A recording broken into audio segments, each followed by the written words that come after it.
You're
a little low.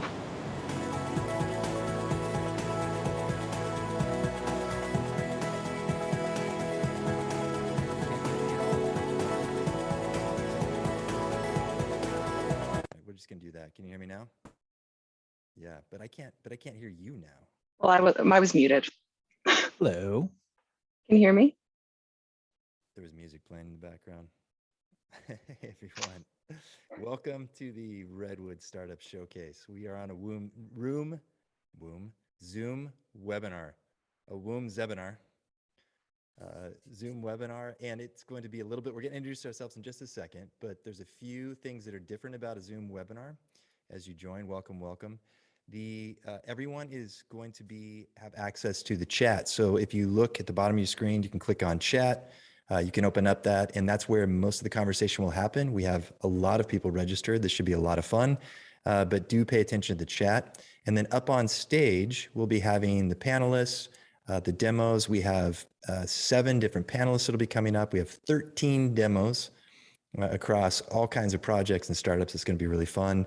And they'll be coming up on stage. If you are a panelist in Zoom Speak, we'll be inviting you on and off stage. You might have permission, but we'll let you know when it's your time to come up, and we'll navigate all that. So very fun. Is this thing recording? It looks like it's recording. Okay. Well, let's introduce ourselves. My name is David Price. I'm a part of the Redwood JS core team. I've been around since the early days. I'm one of the founders, and this is something I've been dreaming about and looking forward to for a really long time. The community that we've met as we've built Redwood JS has gone and made all kinds of amazing things. And today is the day when they're going to show off those things to you and highlight those. So again, my name's David Price. Amanda, why don't you go ahead? Hey everyone, I'm Amanda Gianelli. I am I work at Auth0 and I am a newer core team member. I've been in the Redwood community for a little over a year now, and I'm really excited about everything that we've had planned for this week. And first up, we're ready to go, David, or we want Tom to introduce himself? Yeah, no, Tom should introduce himself too. Let me Hello, find everybody. Danny. Oh, silky smooth radio voice. I like that. All right, I got my good microphone, everyone, so you know this is serious. Hello, I'm Tom Preston Werner, co-founder of Redwood JS, formerly co-founded and was CEO of GitHub. Also worked on lots of open source projects like Jekyll, and wrote the semantic versioning spec and created TOML, the configuration language. Lots of open source goodies out there. Redwood is the latest one, and I'm just super excited and happy to have the 1.0 out. That was months of work by the core team and everyone, all the startups that are using Redwood have contributed back, and I'm just so happy to be here and so happy to see all of you. Let's go. Yeah, I want to do one quick, well, we've got two quick announcements we'll do before we go here, but if you haven't seen it yet, can everyone see my screen? All right. If you haven't seen it yet, we have a schedule of events for V1 launch week. Yesterday, we announced Redwood 1.0. We had a lot of other announcements that happened, which was really fun, but that was just the start. Today is Tuesday. Scrolling down, this is V1 launch week at redwoodjs.com. If you scroll down, we are here. We are in the Redwood Startup Showcase. Exciting list. You can see the list of everyone that'll be presenting today. And then also tomorrow, we're really excited. I want to invite you to our partner office hours. Phenomenal collaboration with incredible people across companies and organizations. We'll be doing 2 different sessions. It'll be informal. Everyone you see on this list will have a dedicated amount of time to kind of present and talk about what they're working on, but it will be a lot of people coming on stage for Q&A and discussion. So I wanted to make sure we invited you to that. And then Amanda, I also wanted to make sure we had a chance to invite people, like, if you were new to Redwood, what do you do? Indeed, go start the tutorial. That's the best way to get started with Redwood, and obviously join the community. We have the forum, we have Discord, we have all sorts of ways to get involved and connected to the community. So definitely get the tutorial started because it's fun. Yeah, the tutorial is really fun. So we'll have a tutorial expert coming up a little bit later on. That's our very own Rob Cameron. Oh, I see Danny coming up. Good work, Danny. Well, Danny, hello. Hey, well, welcome. Thank you for kicking off this presentation. Peter Pistorius, we'll have you going up after Danny. And I guess from here, we'll hand it over to you, but I want to make sure you can share your screen, Danny. Sure. One sec. Yeah, it looks like I can share my screen. Should be okay. Can you guys see the Zoom screen? Yeah, there we go. Cool. I'm all ready. So do you want me to count down or should I just go? I mean, whatever's the most dramatic. So I think you should just go because we're excited to hear about tape. I mean, I use tape every day, but I'm excited for other people to hear about tape. I'm excited for this presentation, actually. Let's see if I can deliver it properly. Oh, you will. Go ahead. So yeah, hi everyone. I'm Danny Chowdhury. I'm from London in the UK normally, but right now I'm in Thailand. So it's a bit late here for me. So excuse me stumbling over my words. It happens as it gets late. So I'm founder of Tape.sh, which is what I'm going to talk about today, but I'm also part of the Redwood.js core team. So I'm just going to jump straight into the presentation and tell you what tape is all about. So everyone okay with the presentation now? I just need a thumbs up. Yep, great. So tape. I'm going to frame the problem first, and then we'll get into what tape actually is. So imagine this. This is you, and you love programming. But modern software and modern teams really is about collaborating. So it's not just you, but it's a whole herd of cats that you need to work with. But when you're doing that, especially since COVID and we all work remotely, it's really hard. Booking a meeting is pretty much impossible. You have to play Tetris in hard mode to find a slot. Or maybe you work across time zones like we do at Redwood. So you try to speak to your colleague and you just need 10 minutes to discuss a bug or a problem that you're seeing, but they're asleep. You can't get to them. That's really annoying. But hey, what do? So you write a super long email. You go into excruciating detail, and then you send it off. The next day, you get a reply. Hey, I don't understand. Can we do a call again? To which your only reasonable reaction is this. But what if there's another way you can do this? So this is where Tape comes in. Tape is a collaboration app for macOS that helps you work better with your team together. So let's see how it works. So over here, you can see, I'm just gonna stop this a second because Zoom is hiding my screen a little bit, but so on the top, on the menu bar, there's a little Tape icon, and I'm gonna show a demonstration of recording something on the Tape homepage. So you launch Firefox, go onto the Tape app, select the app that you want to record, and it starts recording. Maybe you want to highlight parts of what you're recording as you're talking over it. You can do that with the marker tool. And then you're explaining what you're saying. When you're done, you press the stop button and it will process and upload the video for you. And what you get back is a link.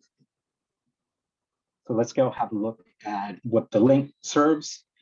This link you can share over Slack, over Zoom, however you want. And it gives you a link back, and this is just the video that you can share with your team. But there's more. You can go into your dashboard, open the tape that you've just recorded. Maybe you can add a title and a description to give it a little bit more context. Once you have that, you go back to the page and it's all updated. So that's the lightning demo of what Tape does. But you can imagine how this is helpful when you're trying to explain things that are harder to explain in text. But it's not enough to need a full video call. So maybe you can share it on Slack or Teams or your chat application. So that's what I do quite often, both within Tape with Aditya or also within the Redwood team. Maybe you can add that recording to your bug ticket to provide a little bit more context, explain how you got there, explain the production. You can also add it to pull requests and your GitHub issues. This is often super helpful when you have a complex problem and it's very hard to describe without writing 3 pages. You send a 5-minute recording or a 2-minute recording, it clears it all up.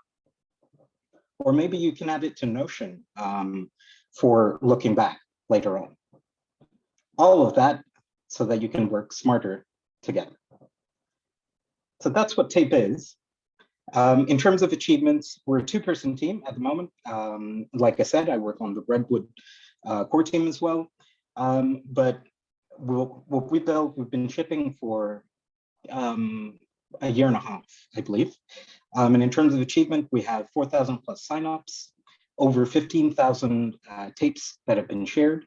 The most important thing for me is that I use it daily. It's integral to my workflow, so I think it's really useful. We've also launched into Setapp, which is a subscription service with an exclusive number of apps. And that's where we get a lot of our users from. And of course, it's also used by the Redwood core team.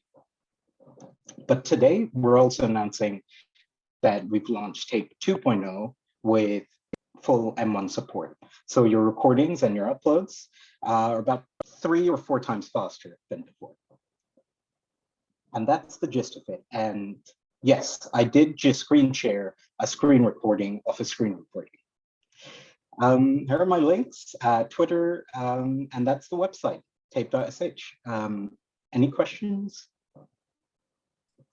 I would just like to say, Danny, that the tape project itself has been so integral to the development of Redwood, as Danny is a core team member and prolific contributor to the framework. And as we've been building the framework, he's been building tape, and it's been such a tremendous boon to our development to have you doing that. And really, Danny tries to keep it as vanilla as possible to make sure that the framework is doing everything that he needs. So I think that's really neat. This is one of the projects that really rides Redwood on the straight and narrow, and I love that. Danny, what version of Redwood were you at when you first started? So I first started playing with it in 0.5. First version of like only in the dev environment shipped in 0.6. And here we are now, what, 45, 50 versions later? Yeah, just incredible. Thank you. I think you wrote Auth before Auth existed. So thank you so much. Indeed, Danny, that was awesome. Thank you so much for presenting on tape. Next up, we have Peter. Welcome, Peter. Hello, everyone. Peter's going to be presenting about. Oh, sorry. We're excited to have you here, of course. Peter's going to be presenting about Snaplet. But David, I think you wanted to highlight how Peter's one of the OGs.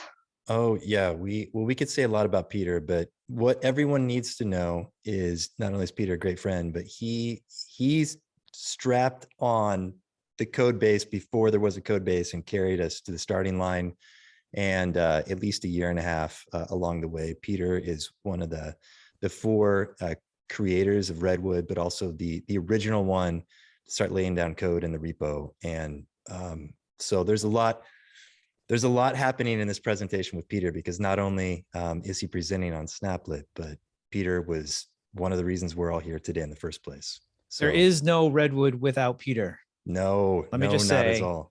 I was definitely not good enough at JavaScript when we started, Peter, for me to get it done. So you are the reason that Redwood exists. Thank you. That's really nice to hear. Thank you. Here. Feels like a baby that I've abandoned, and I'm here to show you another baby that I haven't. It's kind of difficult. Yeah, We I love guess all I'll your start. babies, Peter. We love all your babies. Thank you.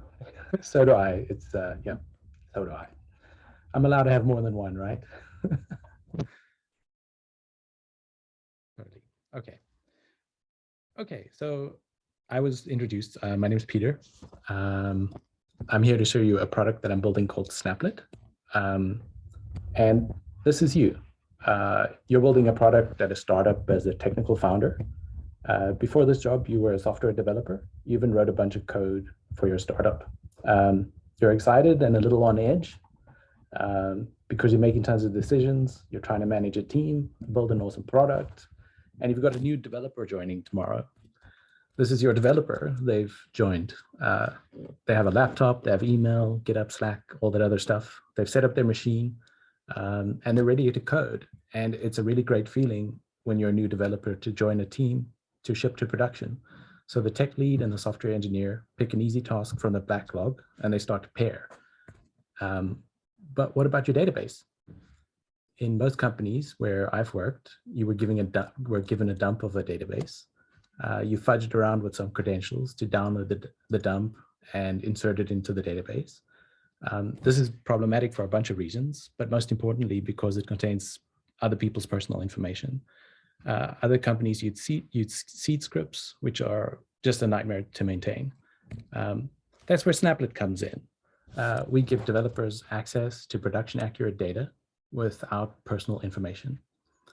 So how does that work? I'm going to show you a demo real quick. Let's show my database here. So this is my database. You can see it's empty.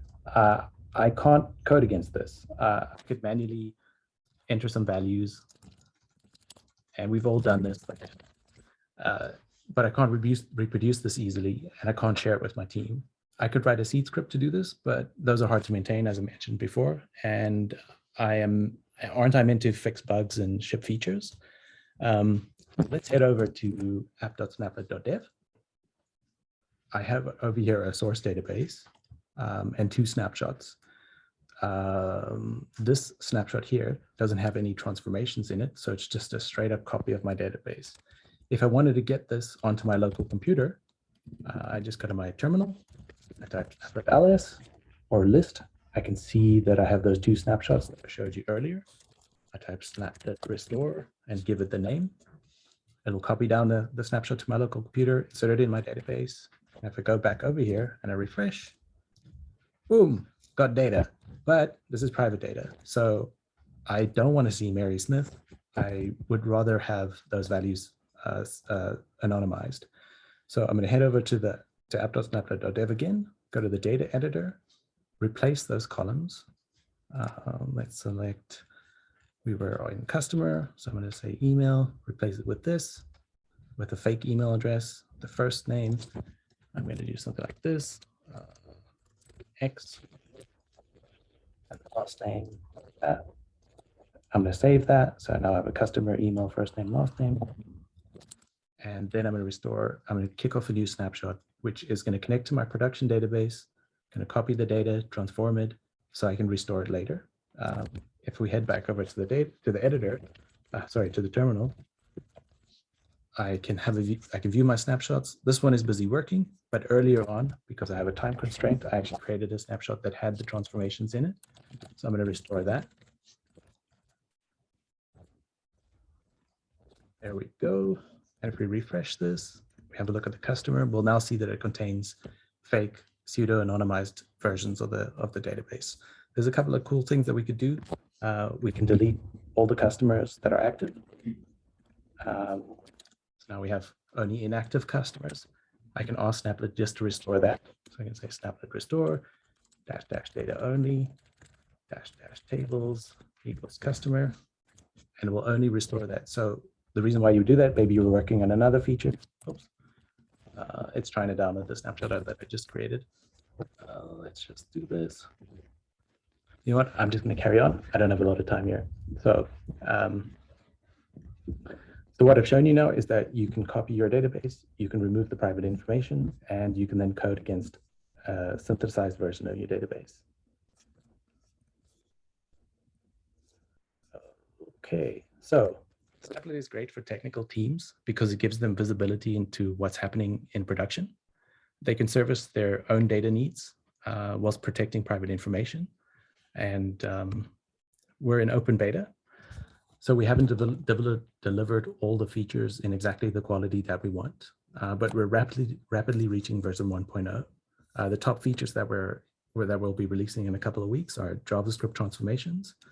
So you saw over here, we had these rules. We're going to give you pure JavaScript functions so you can transform them using a language that you're familiar with. And we're also going to allow you to self-host the snapshot capture process so that we don't get access to your production credentials. We really don't want that to access your production database. Thanks so much. That's Snaplet. Please try it out. I'd love to hear your feedback. Thanks.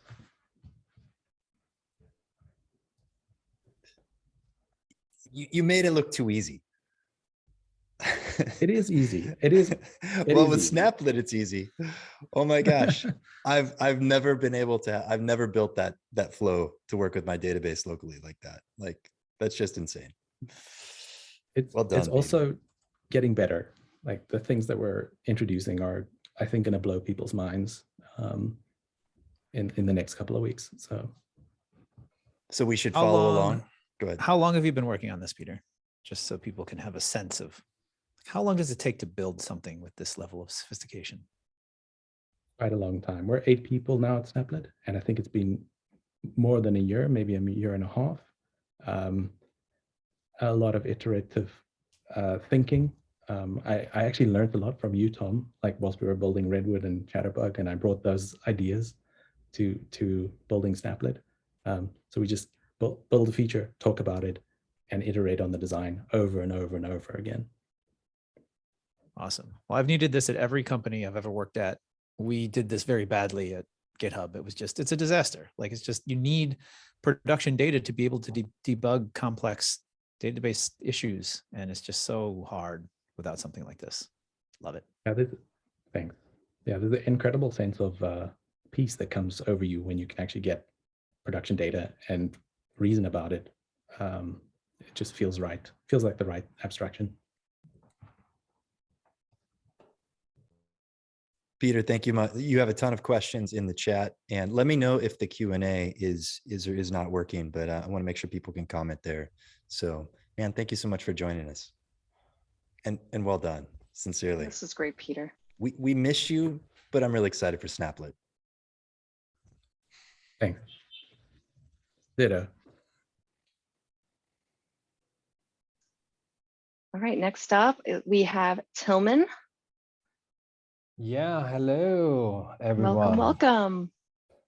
That seems to work out pretty good. So perfect. Hello, everyone. Yeah, I'm Tillman. I'm from Berlin, Germany, and I'm super happy here today to react to posts on the Redwood Discord, where Anthony wrote a few days ago. I have no idea what this Mala map thing is, but it's pretty cool. And so today I'll take the chance in my 5 minutes, and I hope I can give everyone understanding what that Mala map thing is. So this is especially for Anthony, but for everybody else. And I hope in the end, everybody says, oh, this is pretty cool.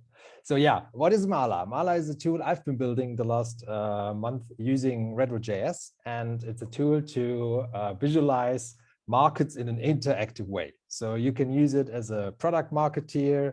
If you want to describe the space you're in, you can use it when you're a VC approaching a new market, or you can use it in a community when you make it easier for new members joining a community to get a better understanding of the whole space. So as an example, we have an awesome community here at Redwood. And so I shared Mala a few days ago, actually. People just started using it to explain what Redwood is. And so I think I use that now to explain what Mala is. And you all have seen those maps probably about the space where you have all these logos. And it's very hard if you're new to the space to figure out what these companies behind the logos are. But then Mala comes into the game. And if you have this map done with Mala, you can just browse around and, for example, say, hey, in the Redwood stack, there's all this awesome technology under the hood. I want to understand a little bit more.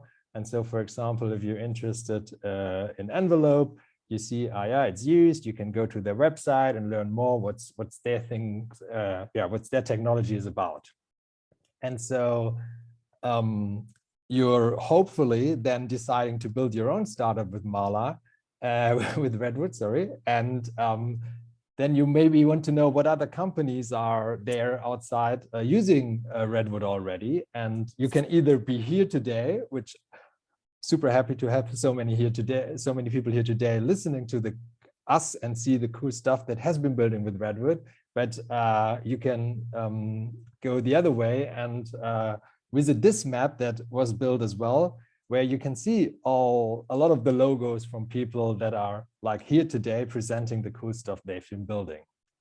And then after time, you probably decided to build your startup is successfully, and the maps tend to get out of date, but not with Mala, because you as a community member can then suggest in your entry, say you start a small company and name it GitHub, for example. You do some stuff to make it easier for developers to build good software, and then Mala just tries to find information about the company you're mentioning, finds the logo.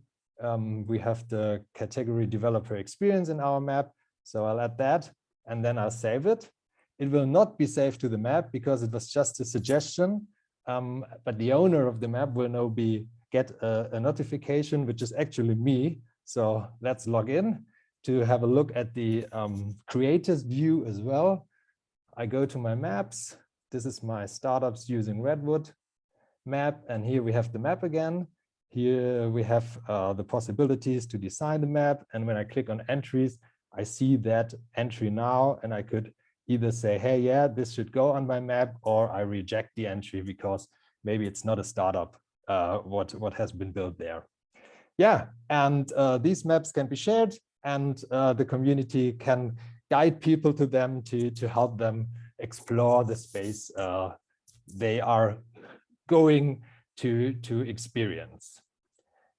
Maybe a little bit of background at the end about the story of Mala. It was motivated by a problem I had for myself. I was like going from a very different area into the space of climate action, where I knew nothing. And so it was hard for me to get started. And I found a few of those maps, and they were actually pretty helpful, but some of them were outdated. And like I wanted to help the authors. And so I saw, ah, yeah, there is something that might be helpful. It was a project that was from the size well defined for one person. And I looked at different frameworks, and I found Redwood, I think at version 0.37. And it had all the technologies I wanted to use. And so now Mala is out of beta since 2 weeks. And as you can see, already cool things happened. A list of the climate tech VCs was sent out to a big newsletter. And so a lot of new visitors came to the website, which was super motivating in the space I'm super invested in. And yeah, it was a good time. And it will be a good time for the community, I hope. The community of Redwood was super helpful. Special thanks to Danny and David for the technical support in the last week. Sometimes there were technical problems. They were super helpful. Jace was an amazing ambassador. He used the Mala a lot and provided awesome feedback. And yeah, thanks to the whole core team to enable us to build cool stuff. And so I say, yeah, go out, try Mala for free, visualize a topic that is important for you, and help others to get into that topic for them. Thank you. Well done, Tillman. That was great to see. That was awesome. Great work. Next up, oh, do we have any questions? I'll just do that real quick because I know we've been seeing, I don't see any questions in the QA, but feel free to leave any comments or questions you have for Tillman in the chat. Yeah, and Tillman, we'd love to see that the climate map that you've created. I really would like to take a look at that. That's something I know that Tom is working on as well, but that'd be really good. And yeah, we need to get on your list. Preston Warner Ventures, we do a lot of climate investing. So hit me up. Perfect. Suggest Yeah. a new entry. Very good. Yeah, we'll chat soon. It's this was really good. I know I've used Marla before, but the first time I've seen the full presentation. So thank you so much for making this happen and being here. Thanks. Awesome. So next up, we have Thomas and Florent from Sport Office. Hey. Hello, Hi. hello. Thank you for having us. Thank you for being here. Sorry, do you see my screen? Not yet. Yep. Sorry. All right. So it's okay. Well, yeah, there we go. You're good. Cool. So thanks for having us. We're representing Sport Office, and we're reconnecting clients and outdoor professionals. So we're 3 partners, one business developer, one developer, and one product owner. The problem we have in the outdoor sports is that the booking systems creates a lot of frictions and are still not connected. How it works is that you can book online group lessons. So lessons, a type of lesson that is planned ahead and that is easy to handle, but you can't book online private lessons that are custom lessons that clients ask on a custom base. So the problem generates is that schools have to keep their manual processes. They cannot connect everything together. The info client could get from a connecting system are not there, and the distributors, so travel agencies, hotels, and so on, lose a lot of time to phone or to email the schools to book all the lessons. So the way we Sport Office works is that we have all the offers of all the offers online, sorry, in real time. So basically, the way the school works is that they have a planning with all the instructors and some lesson on this. We have these group lessons online easily, and Sport Office deduces from the availabilities remaining on the planning what other lessons, because we know all the info about the lesson the school wants to book, deduces all the lessons that you can book online. So you have all the offer of one school that is bookable online. So yes, Thomas will introduce the demo. Yes, so it's a bit of a complex product, so we have several things to show, and it might not be short enough for the demo, so we decided to record videos actually. So our solution provides a full online commerce experience. We implement services such as Stripe and Mailjet on top of a Redwood.js application, and we provide 3 distinct services to sell our outdoor activity classes. So first, we have Booking Funnel. That was the previous one. It provides smart lesson availabilities, and it uses live data. So basically, there is no cash. What you see is what you can actually buy. Second, we have our CRM. Here, we manage our entire sales process, from receiving orders to the last minute customer service. We process our orders, manage our students, and get in touch with our customers. Last but not least, we have a complete planning system. So maybe it shows, but that also is in-house, as everything else. Our planning lets us dispatch our lessons depending on teachers' availabilities, and we can make sure everyone knows what to do, when, and with whom. So due to the specific nature of our business, we felt like we needed to build a very custom solution. Redwood.js let us do that with very limited resources, reaching enough maturity to go live and support a full ski season this year. In that regard, we also needed a mobile application dedicated to teachers and students, fully connected with our backend. That app is done in Flutter for now. Yes, what we did in terms of results this season, we have 6 ski schools using completely using our tools, and we operated and we sold 350,000 euros of lessons this winter. And for the future, we are looking to going in other outdoor sports, because they have exactly the same problems. It's the same kind of clients, the same dependency on the distributors, and the same way of managing the lessons. So these are the two markets where we want to be, and that's it. Yeah. So we'll finish the presentation with this. We owe a great deal to Redwood.js leadership, core team, and community. We've had a lot of help from everyone, but now, well, it's time for us to hire. So our talk is an open invitation to get in touch. Thank you.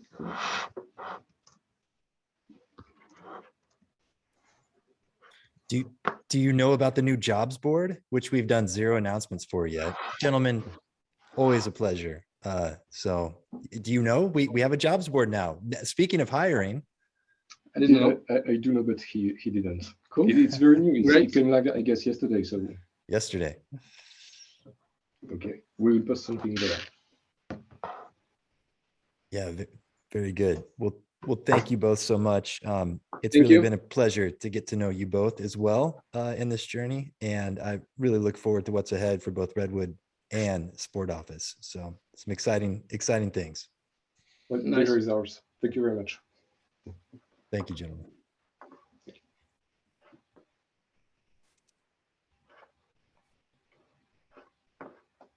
All right, Tom, over to you. I'll get you guys. I'm navigating people. Did you see I'm bringing people on and off. It's not always smooth, but it's happening. That's the job of the host. Could be a challenge. Hi, Erica. How you doing? Hello, I'm good, thanks. Good to see you. Excellent. You as well. Ellen, hello. Welcome. Hello, thank you. All right. And I think, David, we do not have JJ. I'm looking for, I'm just guessing, I can't find the name, but yeah, Joseph, who I haven't met, but Joseph Jacks. Or is there a Joseph Jacks in the audience? Joseph Jacks? I don't think so. So, but if I'll keep a lookout. I'll disappear for a little bit, but he might pop up soon. We'll hand All right. over to you, Tom. If he pops in, bring him on. Okay, hello. All right, so this is the investors panel. So as part of our work with Redwood JS, we're trying to help startups to navigate the world of fundraising. And part of that is understanding the minds of the venture investors. And so we've brought 3 of them up today. JJ, awesome, you're here. Excellent. Good to see you. Hi. And so let me introduce the 3 investors that we have today.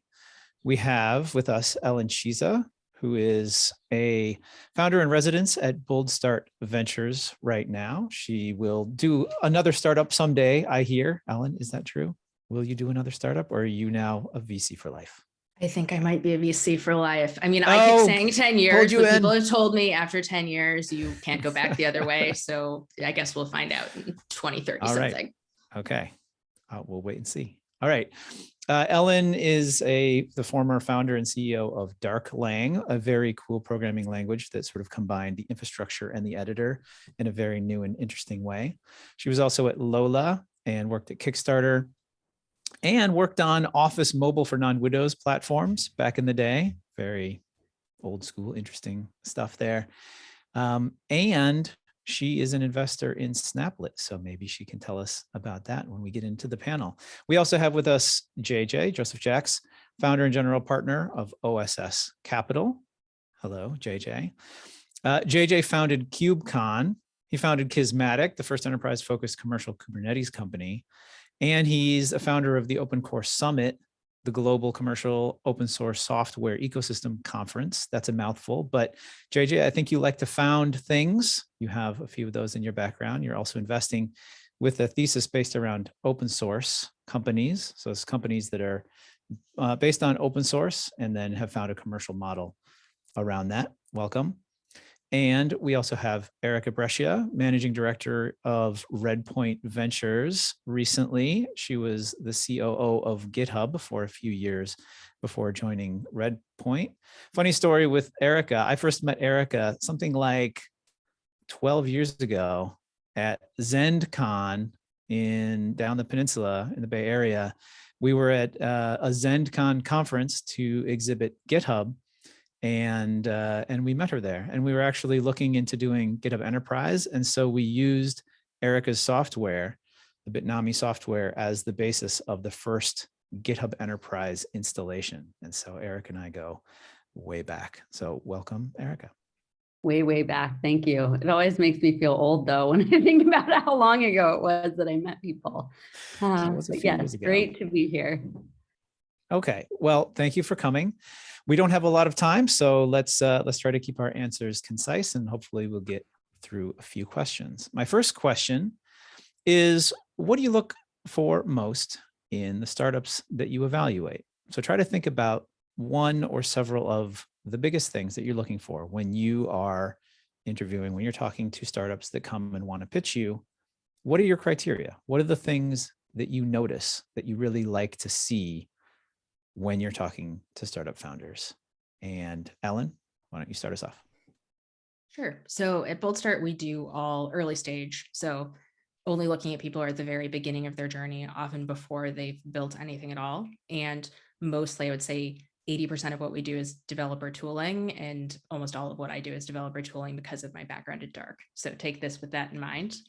But one more general thing I look for is the founder having a clear perspective on specifically what problem they're solving. They don't necessarily have to say the first solution I'm doing is going to be the right one, but they have to have the energy around wanting to keep solving that same thing, because it's going to be a long journey.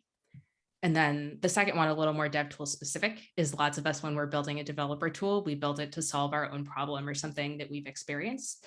And I think there is a huge gap between when you've built it and you're using it for yourself and it's that prototype, and when you start getting the real world feedback from your first developer user who cares about using that product as well.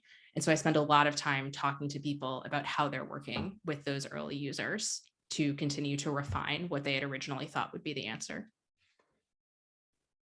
Awesome. Thank you. So yes, your plans always change when you start working with customers, don't they? Right? Like this is a big part of it. Get your stuff out there. I have to tell this to people as well, like ship something, ship anything so that you can start iterating.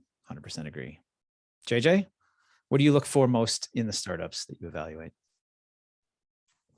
I'm very lucky in that the focus is on open source maintainers and open source project creators as the common denominator. So interestingly, when you look at open source creators who are reasonably prolific or have projects that have a lot of adoption, it's kind of funny how like they have a lot in common, where they're actually able to manage a lot of chaos, handle expectation setting with a bunch of different types of community members. They're typically in the habit of releasing a lot of things reasonably quickly and building in the open, building in public.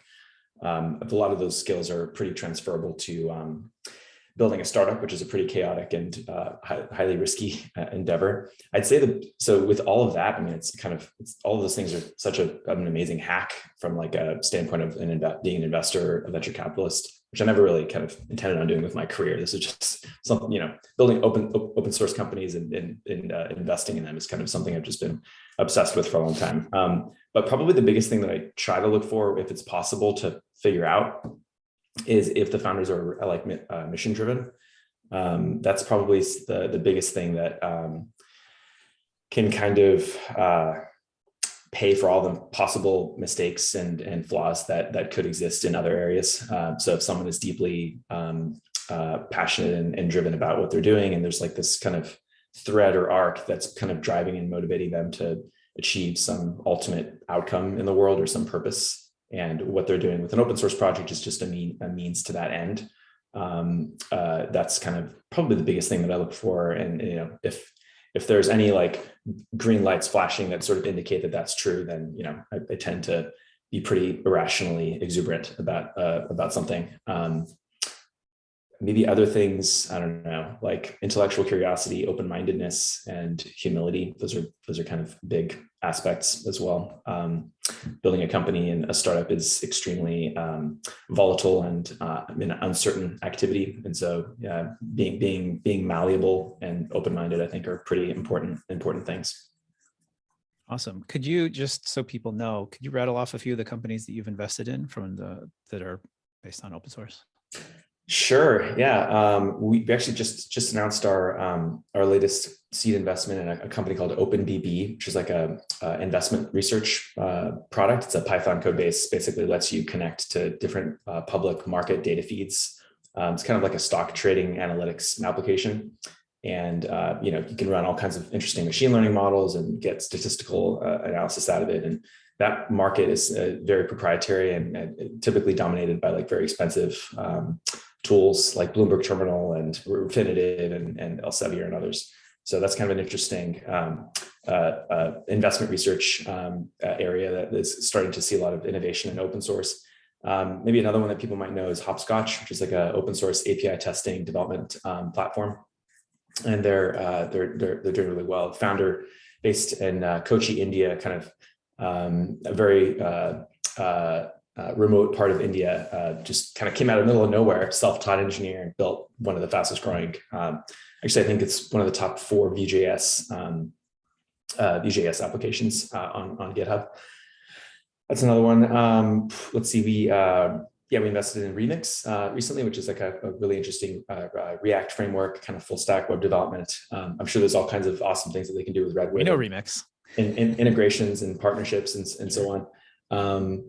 And yeah, I don't know, let's see, maybe a few others invested in, one I think that is sort of kind of in our thesis, but not perfectly, how you describe like an open core commercial open source company is, I was super lucky to learn about this trading card game, kind of like Magic the Gathering or Hearthstone. It's called Parallel NFT, and led their seed round like a year ago. And they're like a pretty big NFT, like Web3 asset. And so that's kind of an interesting one. They're built on Ethereum, which is like an open source project. So it's kind of sort of open core, but it's more of like an NFT game thing. Okay, that's a great sampling for now. Thank you, JJ. Appreciate Sure. that. Erica, what do you look for most in the startups that you evaluate? Yeah, I think a couple of these things Ellen and JJ already touched on, but one, first and foremost, in early stage investing, it's about the people, it's about the founders, which was said. I think, to summarize, I'm really looking for both drive and the grit it takes to take a company like all of the way, right? I mean, one thing I really didn't fully understand until I kind of came over from a founder to this side of the table was just fund mechanics, right? Like at Redpoint, our current fund is $500 million. And when you're making an investment that might be $15 million, you need to be able to see a path to returning the fund from every investment, right? So that means you need to see that there's a way that this company can get big enough that you can return $500 million to the fund, which is a lot of money. And so, one of the things that I think sometimes founders don't realize, or I certainly didn't, was like, you don't just have to be able to build a really solid, great company to necessarily be a great investment for a VC fund. And there's nothing wrong with that, right? Like the company I built, Bitnami, was bootstrapped. We only took $1 million in funding ever. So I'm a firm believer in not always raising VC. But when you are going to raise, I think it's important to understand like what's the size of the fund and what kind of an outcome is the fund looking for, right? And I think that's a good segue to another thing that I look for, which is a big enough market. So you really have to have an incredible founding team with the drive to take something all of the way and the grit to ride the startup roller coaster. And they also have to be building in a market that's big enough to support a really big business. And, I've been at this 3 months now, although it feels like a lot longer than that. And there are a lot of amazing founders and opportunities that I've seen that I haven't been able to invest in just because I really can't see a way that the company gets big enough to make sense for Redpoint. Like I think they can build a fantastic business. It's just not a fit for us. And then I try to be really helpful in explaining that to the founders. But those are really like the things that you need, right? An amazing founding team, a market that's big enough. And then Ellen talked about this a bit too, which is like a really clear product vision. And that might morph over time, but you need to start with some clarity around what you're building. And then to JJ's point, have the humility and open-mindedness to evolve that as you understand the needs of your users in the market better. Do you need to hear that long-term vision from day one?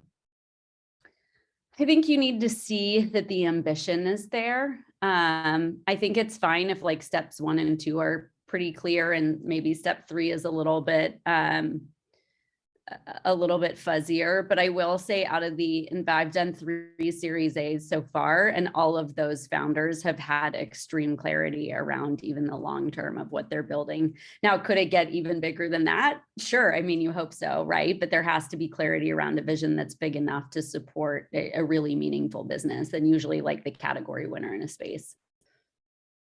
Awesome. Thank you. Ellen, what is the right amount of money for a company to raise? Like, what are you seeing? What's your kind of baseline? Like, I see numbers all over the place today. There's seed round. Now there's pre-seed round. We'll probably pretty soon have pre-seed round. What's the baseline? When people go to raise that first check and they're not super, they don't have the breadth of kind of seeing everything. Like, what's the right amount for the kinds of projects that you normally see? So I like to work backwards. And so basically, as soon as you decide you're like on the venture treadmill of continuing to raise money over time, unless you do a really small round, like what Erica was talking about, you're basically saying, I'm probably going to raise every 18 months to 2 years and keep growing on that trajectory. And so what I encourage people to do is kind of think through, okay, what do I want to prove next? How long do I think it's going to take me to prove that? And who do I want on the team to be able to do that work? Because most of burn at the early stages, who's going to be on the team? Like founders will come and talk to me and be like, I need exactly this much per month for my AWS bill. And like, that's usually a rounding error in the scheme of what we're talking about.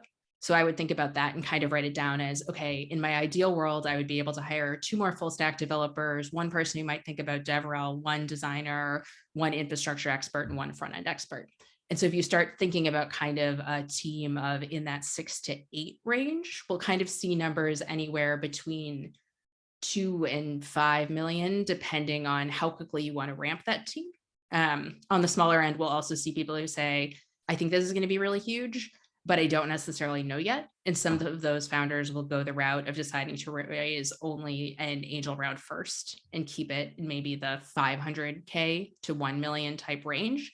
And that'll give them 6 months to a year to 2 years to really experiment before saying, yes, I definitely think this is going to be institutionally venture backable. Like Erica was saying, funds have very different dynamics. So when I'm writing angel checks, for instance, I'm much less concerned about, hey, can this return the almost $200 million of Bold Starts fund? And much more, is this someone who I want to support and be on the journey with? And maybe that just means they have a great acquisition in a couple of years and it changes their life and they built the product they want. And so I would think through those trade-offs. Okay, perfect. JJ, should people be building open source and then figuring out a business model later? Because, Redwood's kind of in that boat, right? It's like, open source project. I wanted it to exist. We have an awesome team of people working on it. It's real. It's the real deal open source. Like finding out, like creating a business model for that afterwards is challenging. And certain projects that's really hard for. What do you see the advantages in starting with open source and then adding a business model on later? Or what are the challenges? Well, I'm extremely biased and kind of dedicated my career to trying to encourage as many technical entrepreneurs as possible to choose that open source first path. And I'm also pretty biased in that I very strongly believe, like, over time, pretty much every software company is going to confront pressure to open source critical parts of their infrastructure, if not their core kind of essence or kind of runtime. So having said that, there definitely are trade-offs. I don't think every business needs to be open source from the beginning. Both approaches work really well. You have a lot of fully proprietary SaaS products, applications that work really well. So, I'm an investor in Cal.com, which is like an open source alternative to Calendly. Calendly is, very successful, super widely adopted. Cal.com is doing really well, also in a different kind of way, almost somewhat similar to maybe GitHub and GitLab as another example. So both approaches work really well. I think the biggest trade-off, which is kind of an obvious one, is as a founder, you're starting with an open source project.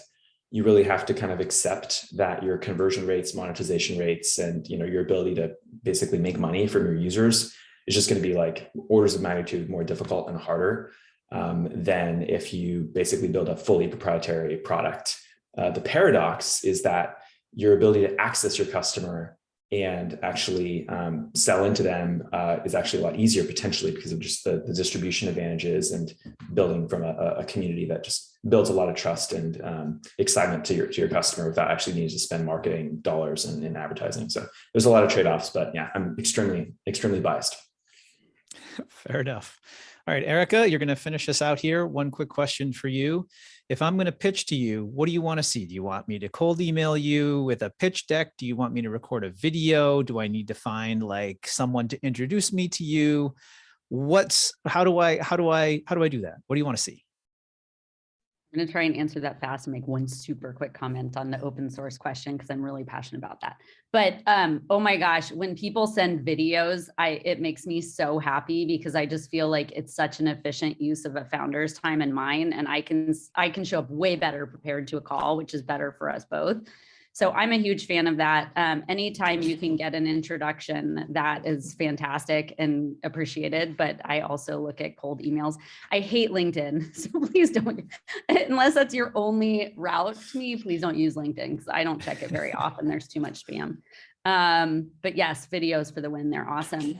on the open source front, I mean, I'm a huge believer in open source. We announced an investment I did last week in Dagger, which is from the founders of Docker. I've been in open source for over 15 years now. And what I will say is I do think having some level of clarity around how you think you're going to build the business and what trade-offs you're going to make from the very beginning are going to give you a much smoother path to success over the long run, if that's what you're looking for is commercial success, right? There are a lot of different reasons you can start a project and a company. And I just think, you know, if you look at history, like there are a lot of companies built around open source that went by the wayside because they didn't have a really clear strategy and understand like why are you building an open source, and understanding the investments that you need to make in community to really get open source right. Like it's not just about putting code out there, right? It's an entire way of engaging around a product that you're building. And I think, you know, Docker is like a prime example of, you know, like open source strategy that like did not work out spectacularly well for the company, although it changed like developers' lives tremendously. So I'm always a big fan of like having a theory going in and you can adjust it, but you're much better off if you have clarity around what you're open sourcing and why and what your expectations are around that. I'll stop my rant now. Awesome. Well, that's the time we have today for the panel. Ellen, JJ, Erica, thanks so much for being here. This was really enlightening. I hope it was useful for everyone who's watching. And thanks so much. Have a great rest of your day. Thank you, Tom. Thanks for having Thank you us. all. And lots of questions in the chat and over in the Q&A as well, if you can stick around. Thank you all. Thank you so much, everyone. All right, next up, we have Chris and Will from Everfund. Welcome. Hey. Hi. I'm going to start off this talk. I am Christopher Burns, CEO and tech lead at Everfund, also host of the FS Jam podcast, and Will is my COO and co-founder. Yeah, so hey, I'm Will. I'm the co-founder, like Chris said. To explain Everfund really simply before we demo, simply think of us as Stripe plus HubSpot for nonprofits. Now, today we're hyper-focused on nonprofit payments, with the upcoming version 1 release of our no-code donation tools for nonprofits and their web developers. In the current version of Everfund, we make it easier for nonprofits to take donations without a website, increase donation conversions on their websites, and easily run multi-channel donation campaigns with our high-performance donation checkouts. What does that all mean, and where did this all come from, and why does Everfund really exist in the first place? So in the last decade, nonprofits, for nonprofits, gaining donations, supporting engagement, and managing operations were basically solved by a mixture of platforms like Blackboard, GoFundMe, and Classy. And you did things manually like loose change collection and human data entry to kind of get by.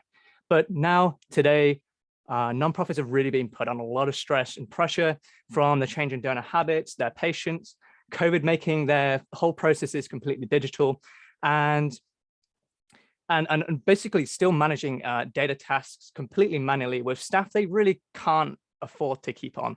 So the leading platforms in this place are really showing massive gaps here, and has led nonprofits to really start to use their web developers to build custom solutions that often end up reinventing the wheel in an attempt to kind of get the needed functionality they really deserve in this day and age.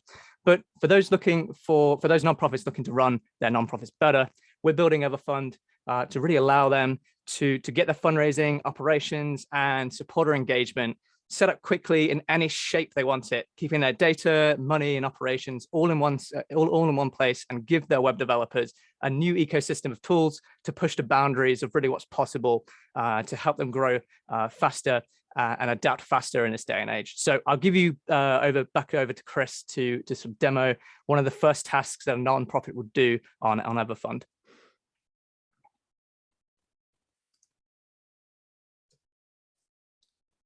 My microphone is muted, not the first time, many times thing on a podcast, of course. So this is actually, I just want to quickly show this because this is actually using Snapplet's data to restore to localhost. So this is actually data from a live charity in the dashboard. But what I'm going to do is show how to do it actually in production. And so what the charity sees is, at first, it's the main way. Sorry, the doorbell went off and I just lost my train of thought. So what we've done with the Everfund dashboard is we've made it as simple as possible for supporters. The doorbell's still going off. That is fun. What we've done is we've made it as simple as possible. Oh my gosh, this is really bad. I am so sorry that the doorbell keeps going off. Will, can you just take over for a sec and explain what we're seeing here while I go and get the doorbell, because it keeps going off. I am so sorry. Yeah, go ahead. So this is what a nonprofit will see when they first log into Everfund to sort of create their nonprofit. They would have set up the nonprofit in this way. Normally, with other kind of platforms, you're using a combination of like a third-party platform like Stripe and maybe PayPal, and to connect that with a platform to then take payments from. But with Everfund, we keep it all in one sort of system, so it really unifies their sort of operations and their flow of their whole organization, so they can manage everything they need to under one roof. So from this dashboard, you can really see a top-down view of your fundraising in general. So what Chris will show in just a minute is how to create a donation link, which I think he's back already. And yeah, there you go. I'm so sorry about that. So as Will just explained, this is what they see. We have built this in a very specific way. While there's a lot of tools out there built for developers, what we've done with Everfund is we make sure that every bit of technology is built for the nonprofits, meaning that there is no long words, no acronyms, and everything they can understand. So what I'm going to demonstrate here is actually creating a donation link. So to a charity, they may have no way of taking donations today. So once they've verified their account with Everfund, we then allow them to start taking donations through social media platforms, QR codes, and other things. So generating a link is really, really easy in Everfund. You go to new link, you write in your text story as one of them. This is obviously a tree charity, pretty relevant to Redwood. We are starting to accept currencies in multiple regions, so dollars, pounds, main fundraising region. And as you see there, we have the ability to really customize it, add in a thank you message.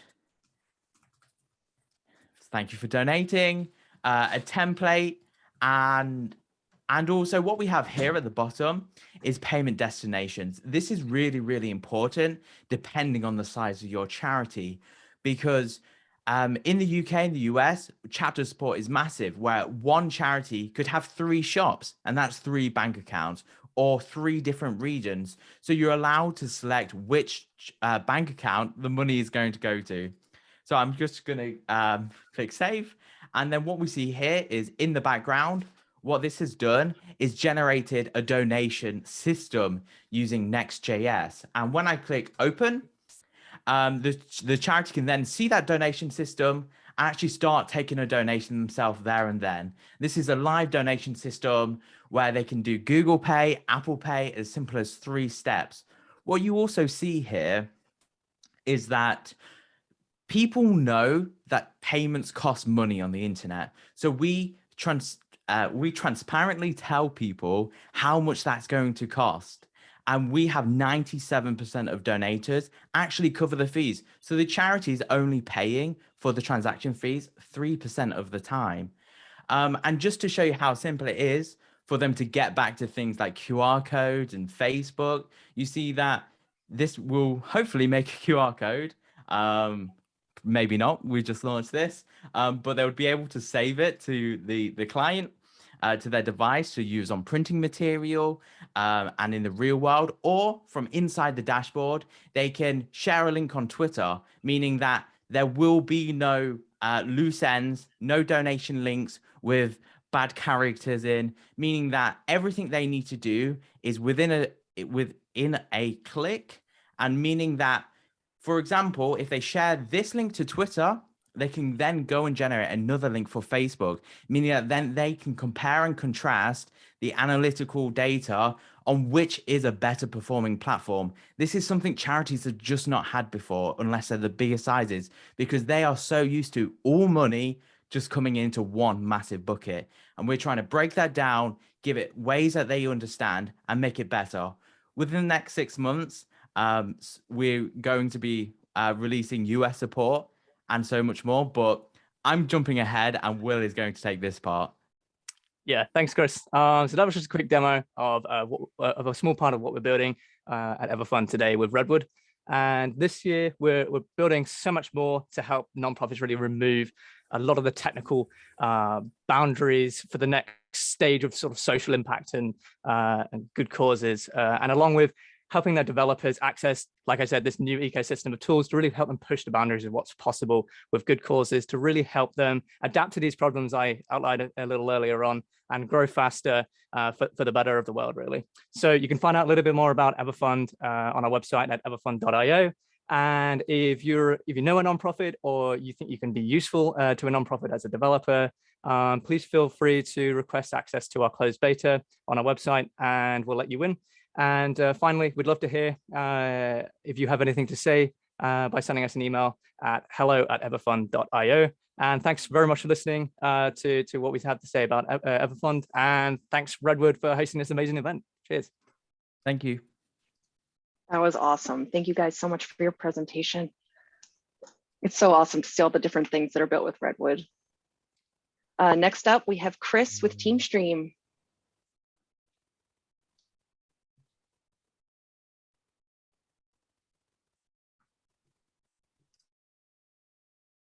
Can you guys hear me? You're good. Let's see, share screen. Optimize with you.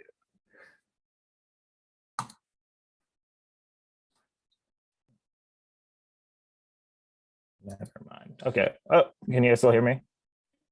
I tried to share the sound or something, and then it didn't. It's saying I don't have audio permissions on my computer, so I'm just gonna. Hello. You're there. I can't see anybody anymore. Sorry.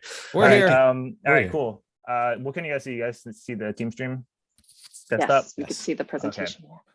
Awesome. So yeah, I'm Chris. My project is called TeamStream, and I just kind of wanted to talk about a little bit of backstory before I started this, and how, you know, our tagline has kind of been from side project to startup, and that's pretty much what TeamStream started as. I started TeamStream like basically right when Redwood V1 1.0, or not 1.0, 0.01 launched.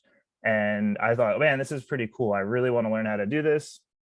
And I started building my project called TeamStream.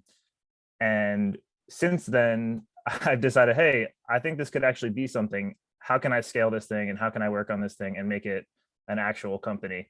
And so I just want to give a huge shout out to the Redwood devs and everybody who's been here along the way and showing me how to bring this thing from side project to startup.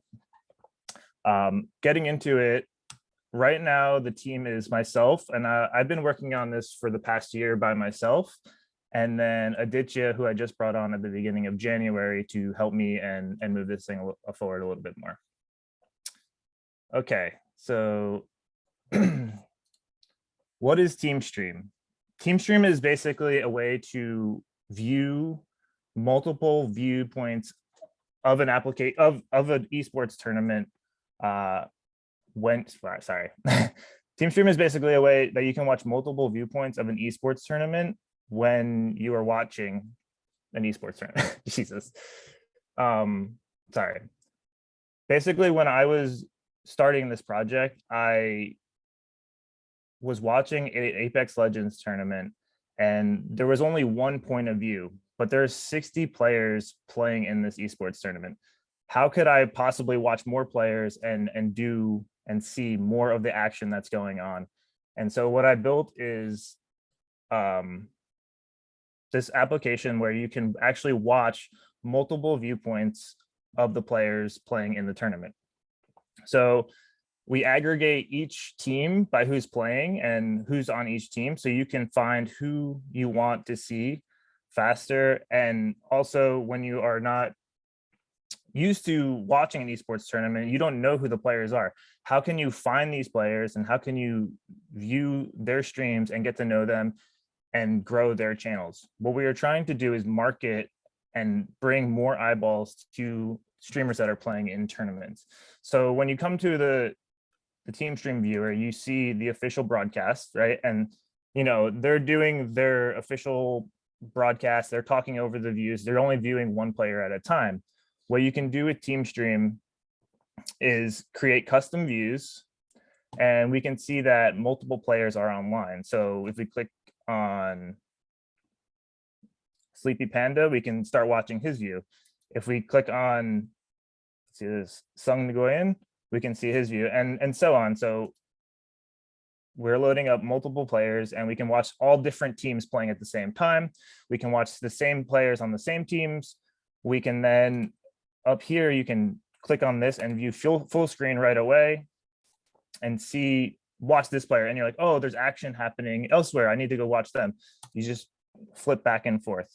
Additionally, you can chat and switch between all the players that you're watching. So if you're watching Twitch, you can chat with anyone that's in there and be a part of the conversation. Additionally, when the esports tournaments are going on, you can view the scores from that esports tournament. So for instance, you have game 1, game 2, game 3, and then they all are aggregated and they show the entire scores and the placements of the people playing in the tournament.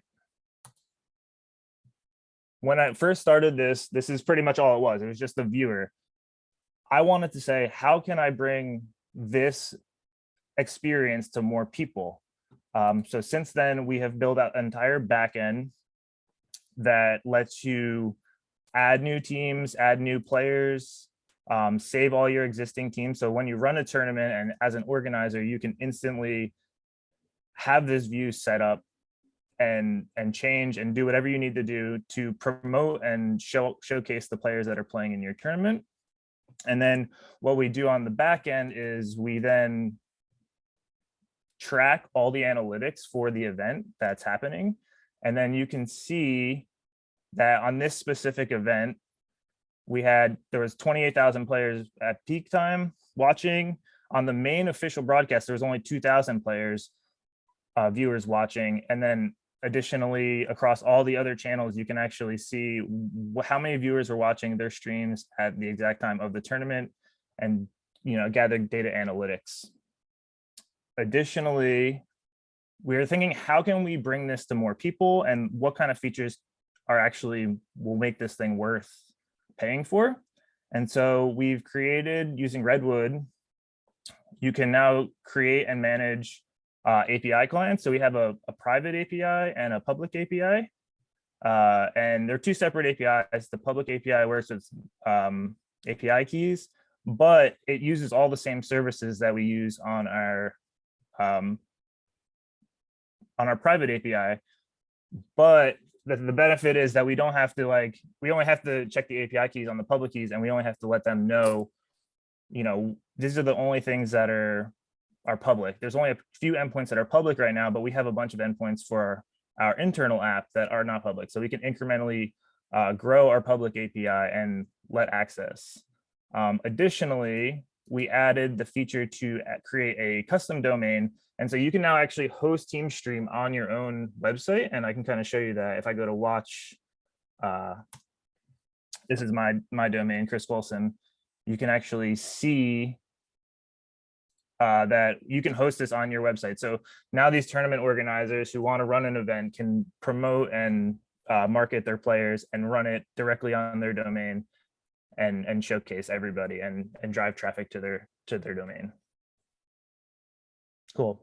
That's pretty much it. I did want to give a huge shout out to Snaplet, by the way, because we just recently did a massive database migration and we used Snaplet to run the migration and test all our data, our prod data, before we actually ran the migration. So a huge shout out to Peter, and thank you guys for your time.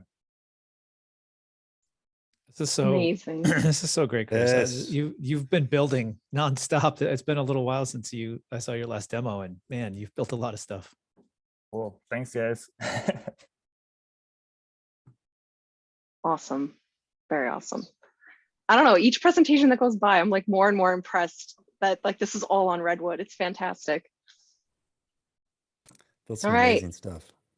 Next up, we have the famous Rob Cameron. How's my sound? Perfect. Smooth. Okay. Okay. Let me try to share my screen here.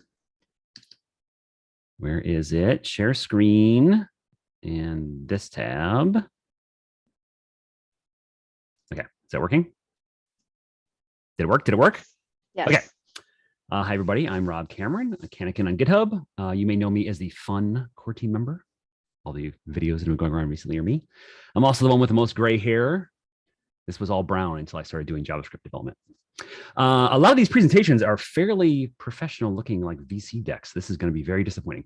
Okay, so today I am going to demo AlgoStake, which is a cryptocurrency reward system. And before I get started, I am not a crypto bro or a degen. We at Redwood are just always looking for like interesting projects to kind of stress test the framework and expose potential areas of improvement.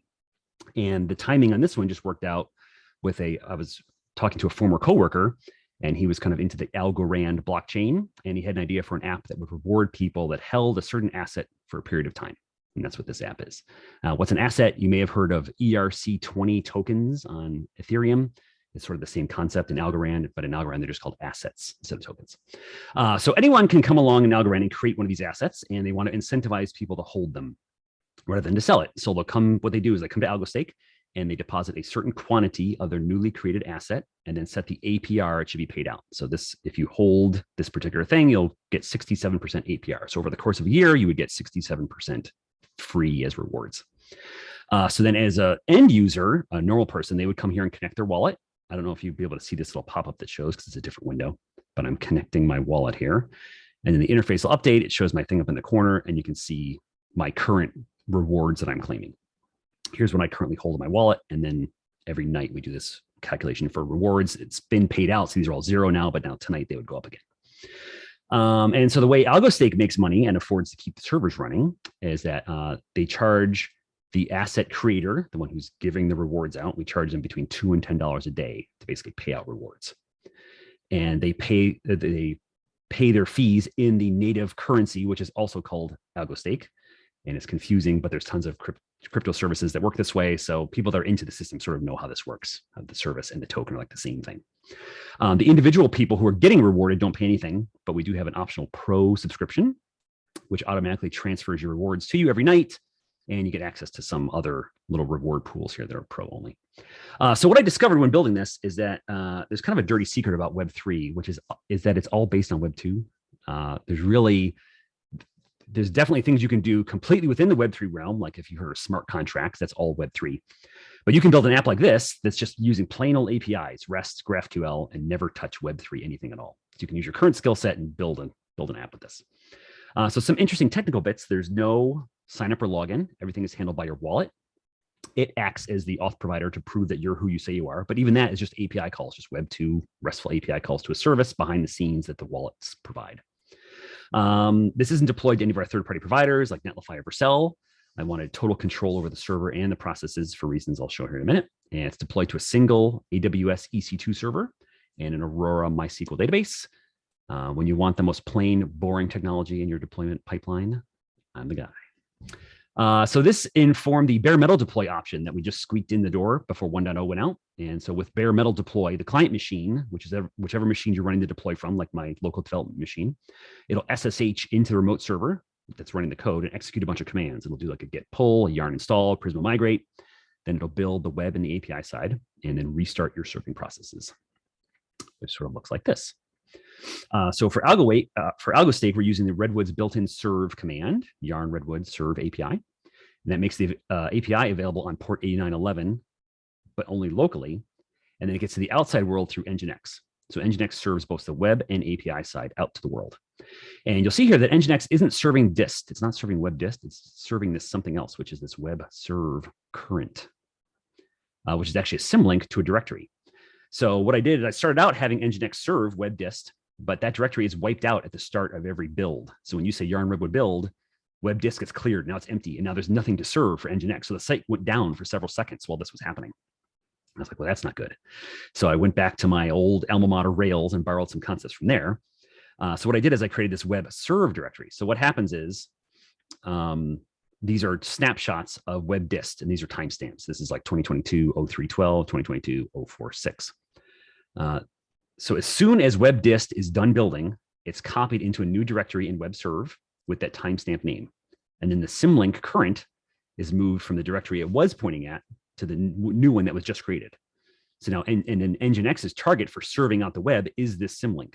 So there's no downtime because moving the symlink itself is like instantaneous. The API side that's running over here, it's monitored by PM2.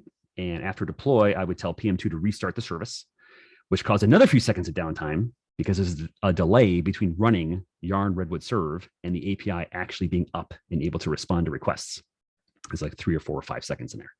But PM2 didn't know that. So PM2 would just restart the process immediately and start sending traffic. And in the meantime, the API server is starting up, not doing anything, and you get failure, boop, and then it would come back. So PM2 does have the ability to wait for a process. Your process has to send out this little ready message. There's a thing in Node where you can say process.send, and it sends it to like its parent process that's running, and you just send the string ready. So PM2 watches for that message and then waits until it sees that ready message, and then it serves new traffic. So it's serving the old process, still getting traffic ready, and then it boop, instantly serves over to the new one. So now with the bare metal deploy, we and you can have 0 downtime deploys. The last thing I'm going to show are the recurring jobs that run. So, we've got API and web, but if you ever create a script, it goes in the script directory, and I make pretty good use of this. So I have several scripts in here. And these happen at different intervals throughout the day. So there's like looking at asset prices, checking people's wallets to see how much they're holding and how much rewards they should get. And usually think of PM2 as monitoring persistent processes that should be running constantly, but there's a combination of config options you can use that turn it into a recurring job processor. So if you look at this, this is a file ecosystem.config.js. This is PM2's config system. Here's the AlgoStake API, which should just run forever. And there's where it's running, Redwood, Yarn Redwood Serve API. But down here, you see we have these options here. And the secret combination that makes this a background job processor is these 3: cron restart, watch, and auto restart. So cron restart just uses cron syntax and tells it when to restart the process. So in this case, this is going to run at 8 p.m. This one's going to run every 5 minutes. But the trick is setting this auto restart false. And what this says is it tells PM2 to not to restart when it finishes. Otherwise, it would finish and then PM2 would bring it up, and it would run forever, constantly, and that would be bad. So this says don't do that. When it finishes, just let it finish and be done with it. And then it won't start again until this time. It kicks in, runs it, stops, waits the next time.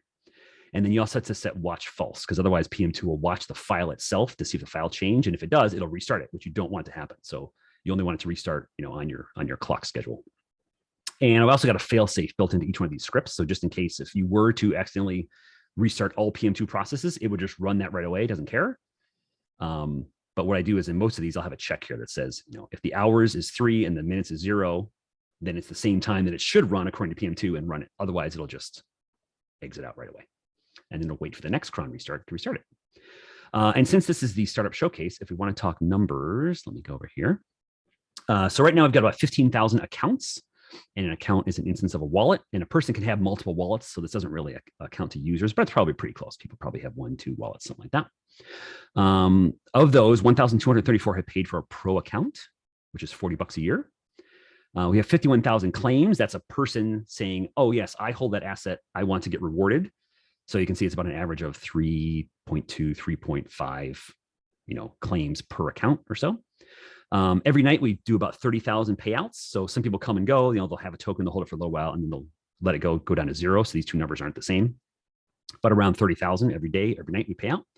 And we've done a total of about 800,000 wallet transactions. That's either, a stake creator, someone who's sending out rewards that putting the money into our little escrow account to hold for them, or someone getting paid out and then they take their claims out and they pull them out to their wallet.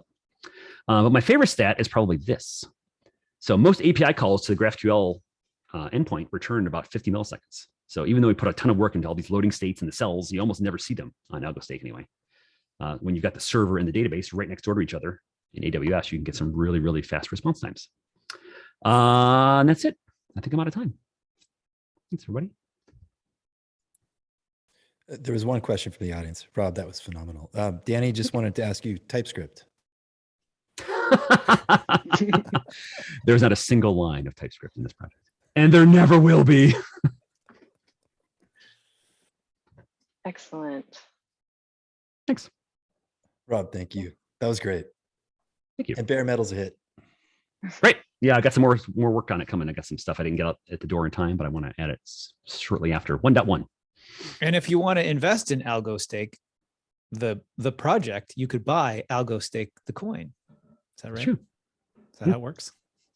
Yeah, that's like the kind of the value of the company, I guess, is based on the value of that token. But If you're into that kind of thing.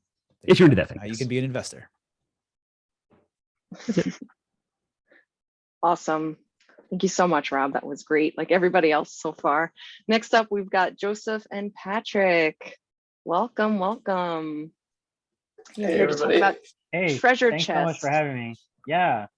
I just want to start off by saying David has a really cool hat on today. I think that's awesome. I was going to say the same.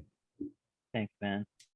I'm just going to share my desktop. I don't know how to do that over here. Sorry, I'm slowing everything down. No, that's all right. Down at the bottom is there a share screen. I think it's different for the Zoom. Yeah, no, I webinar, found it. but- Okay. I have to give Zoom permission. And that's when he has to come right back. I'll be back.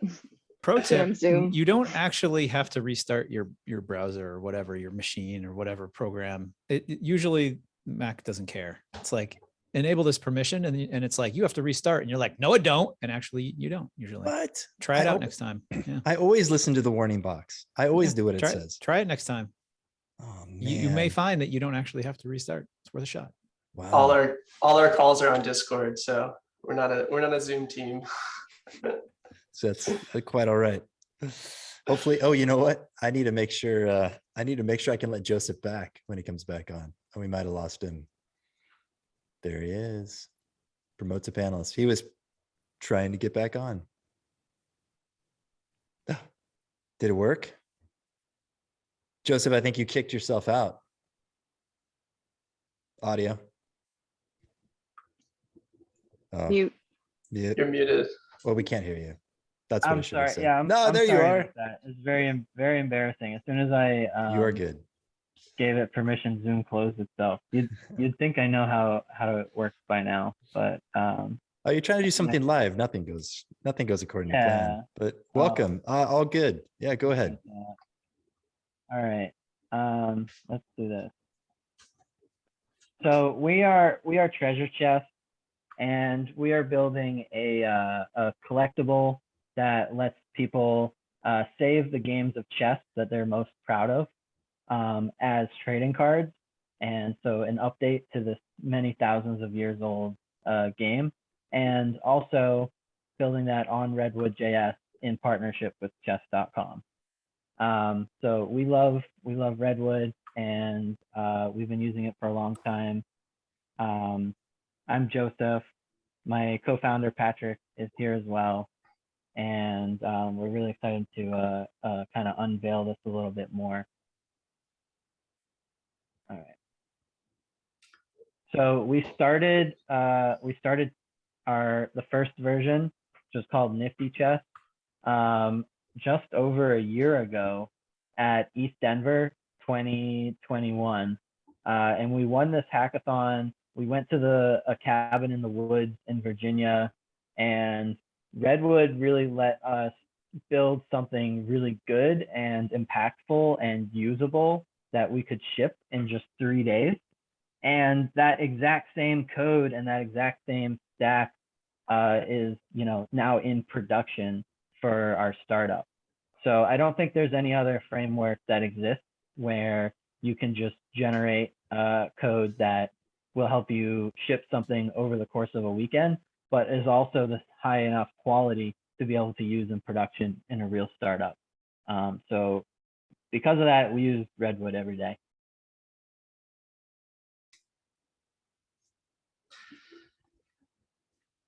So here's a game of chess that I played with Rob Cameron on January 18th.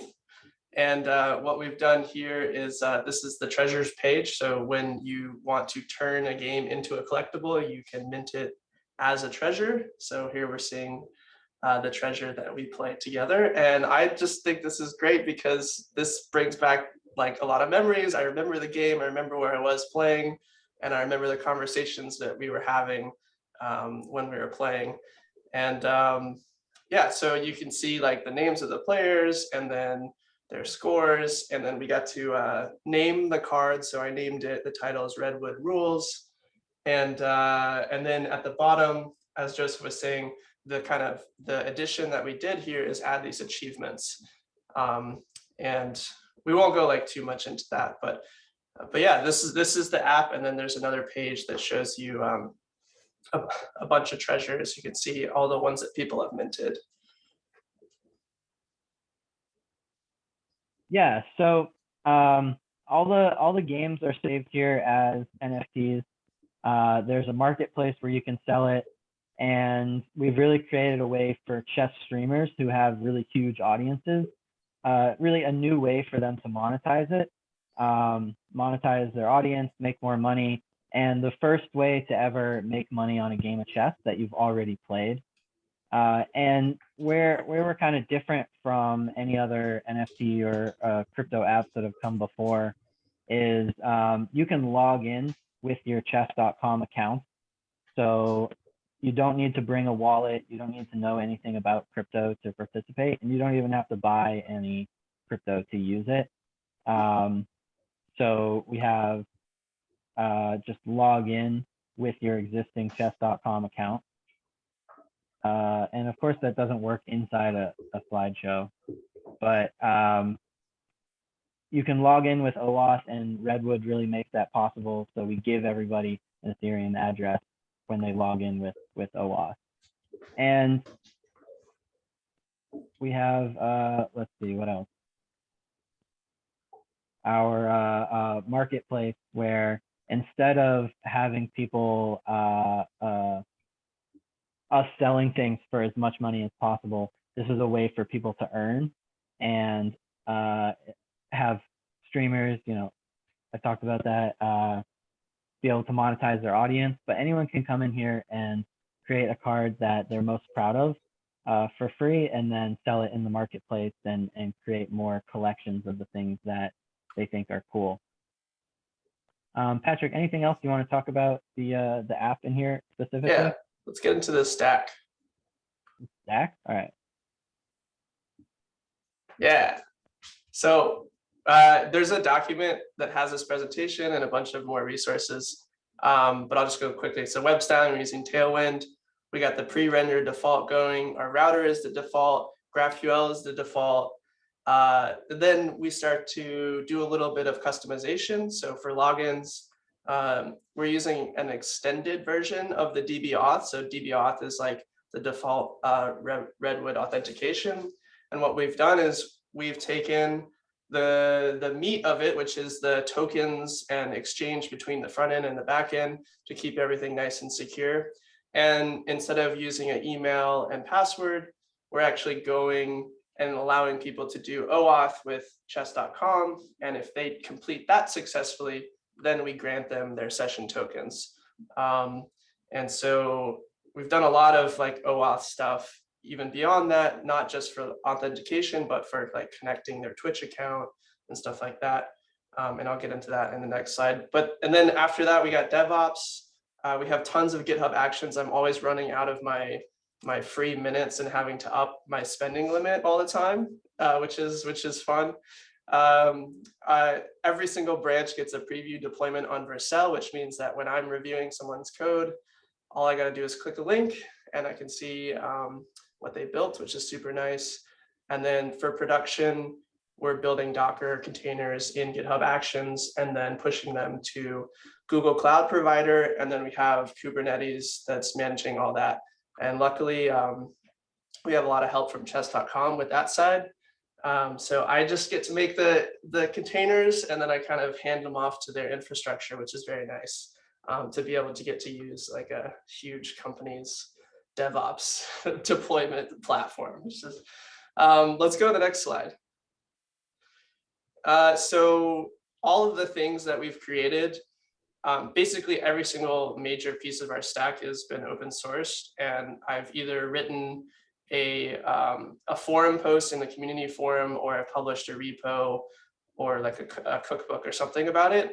And releasing and versioning, how we build the Docker containers using encrypted environment variables is really important. So if I make one little change in my env, that gets encrypted and added to Git, and then everyone on my team now has that change. So I'm not having to constantly push new changes to everyone. State store and React context, that's something we use a lot. Like I said, the extended DB OAuth, and then OAuth general purpose. That's one thing I haven't released soon, but like basically like how would you connect your Twitch account to your application?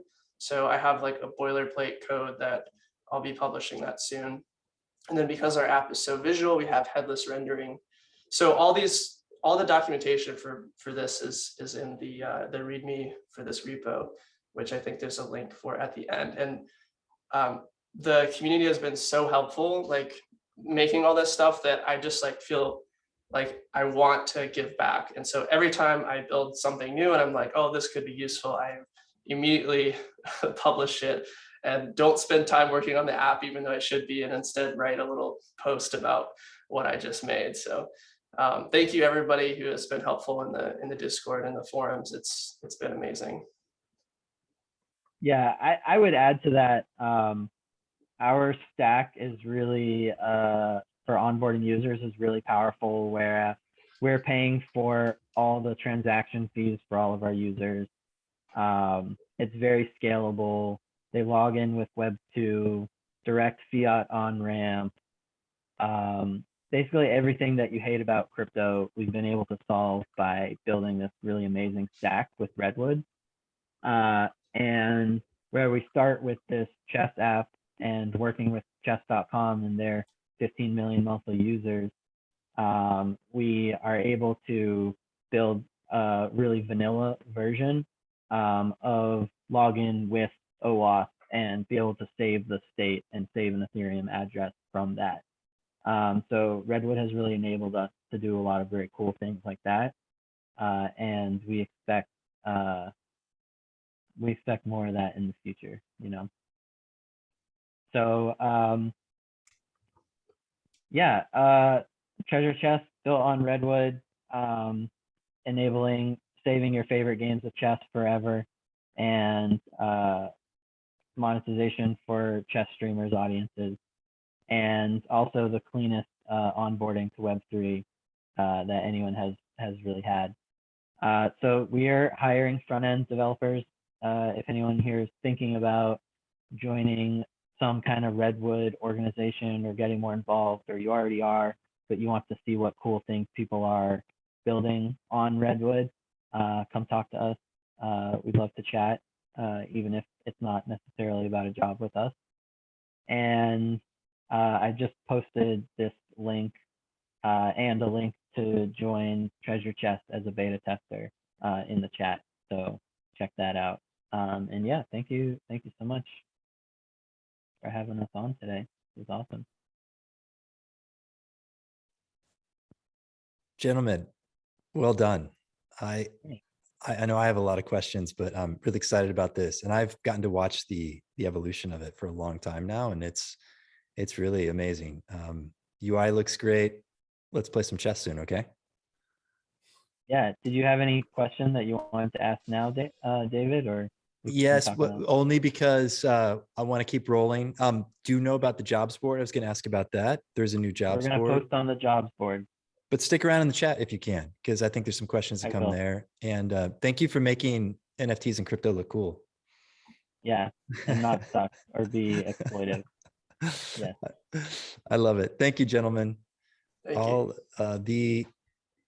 Let me just click a few buttons here. The next presentation we have is a video from Kurt, and I'll start that rolling here, but wanted to introduce this for a few things. Kurt's been part of the community and part of the Redwood Startup Club. We'll talk more about that throughout the week for quite a while. He just got married. Kurt is he's from Australia. He's on his honeymoon right now. So he said, could I do a video? And I said, yes. So I'm going to play the video. Admittedly, the audio is a little soft, so you have to listen in. But I thought Kurt had some really important things to say about his journey with the startup project and where it took him, and kind of redefining what success could look like in your Redwood startup journey or any startup journey, like where it could take you. So I'll flip over, and Amanda and Tom, I'm going to flip my audio over, but give me the thumbs up if you can hear Kurt's audio when I start this presentation. I want to make sure that that's working well, because I might not be able to hear it.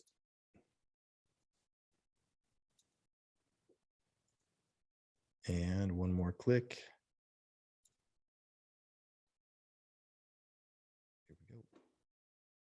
Hey, how's it going? My name's Kurt, and first of all, sorry this is a recording, would have really liked to be there for the live event. And today, instead of a straight demo, I wanted to tell a story about the problem space I've been working in and how that's connected to Redwood. Redwood is a character in the story. So since I'm talking to a bunch of software devs, I wanted to ask you, is it possible that you don't understand how good the tooling you use every day is? I mean, don't get me wrong, you probably have specific pain points with the tools that you use, but I mean more, relative to other industries, our tooling is very, very good. And there's a very reasonable explanation for this, just from the fact that we're in a position to make our own tools, therefore our tools are very good. It's a bit like the blacksmith always had the best tool because he was able to make his own or their own. And the same for us collectively, we're able to make our own. And since we're talking about startups, here's a free startup idea. I think there's a tremendous amount of opportunity in taking software patterns or tools and applying them to other industries where applicable. And so my particular interest is in CAD and mechanical design. In particular, a code-first paradigm to CAD. So what I mean by this is making a script that makes a three-dimensional model. I'm showing an example of OpenSCAD, a well-known piece of software in the open source CAD space. The reason why I think this is such a good idea comes down to the fact that mechanical teams and software teams, I think, are very, very similar if you zoom out at a high enough level, in that the products we make are similar. They're both very complex. They're made up of hundreds or thousands of parts that need to fit together just right in order to work. A single bug in the software can bring your entire app to its knees, in the same way one poorly designed part can bring a mechanical design to its knees. And they're also long-term and iterative in that we continue to update software after it's been released, and that is the same is true for a lot of mechanical designs as well. And to kind of contrast this, I thought it was best to show a different type of team. So I'm saying creative team. The example I want you to picture in your mind is a 3D studio that's making a short film, say, with software like Blender or Maya or something of the like. And so to contrast, their product is, it's one-time release. Bar a few exceptions for the most part. You make it once and it's done. And it just needs to look right. One scene with a mistake in it is not necessarily going to bring the whole film to its knees. And while developing a film might be iterative, it's a very different situation when it's iterative only up until release.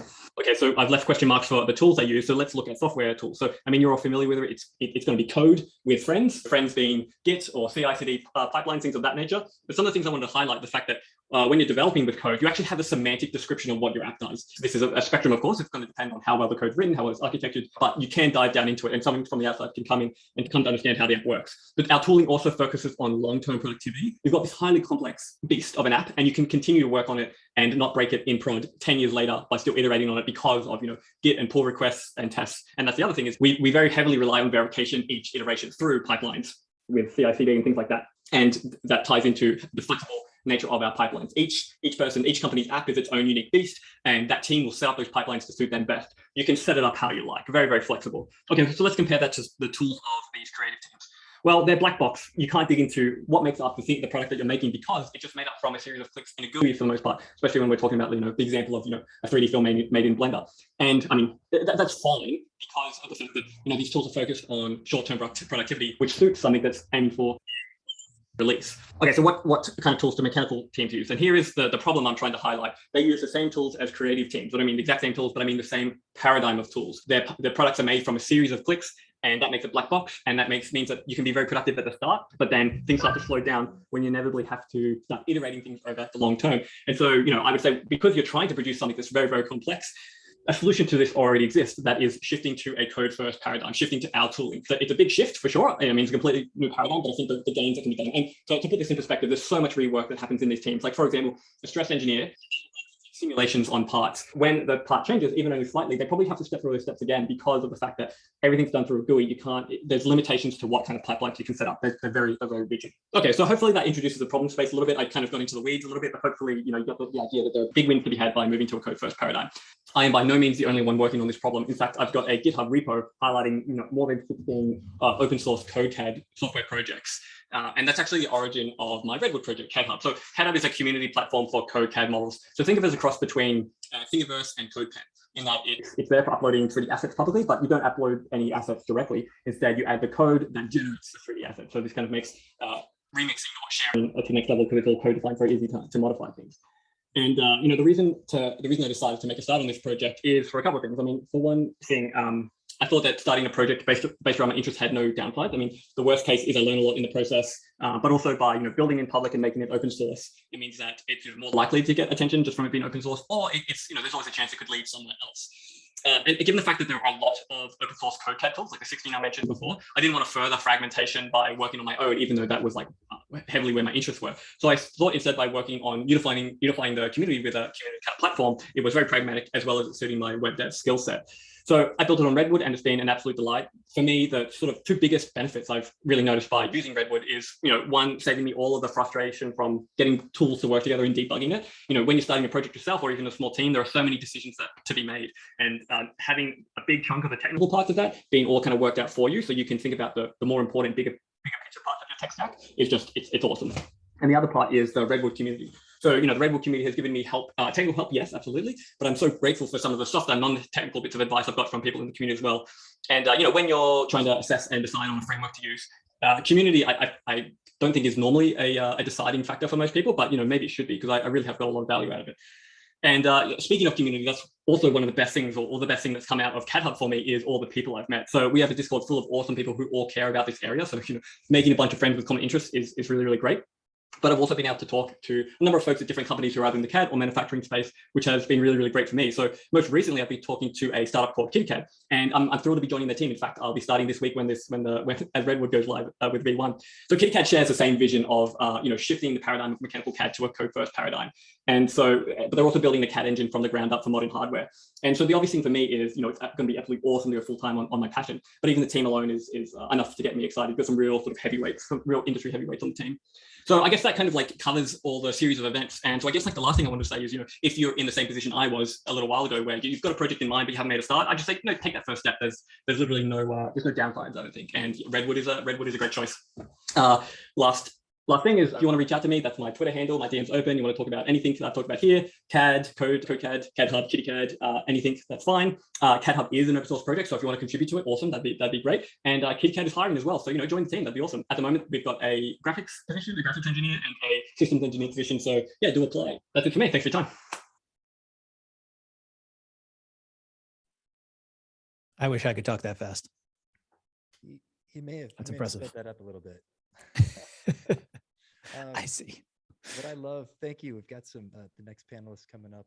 I'll make sure we get order on. But what I love about Kurt's journey, and was excited in that video, is that he, we talk about doing startups or building startups, but also there's a path of being entrepreneurial.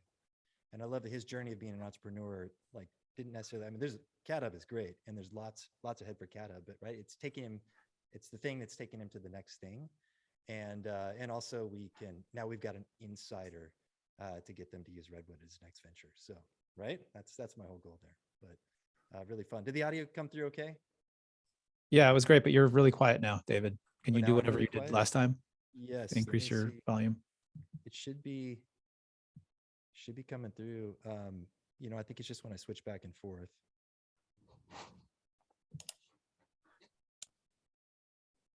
And any better?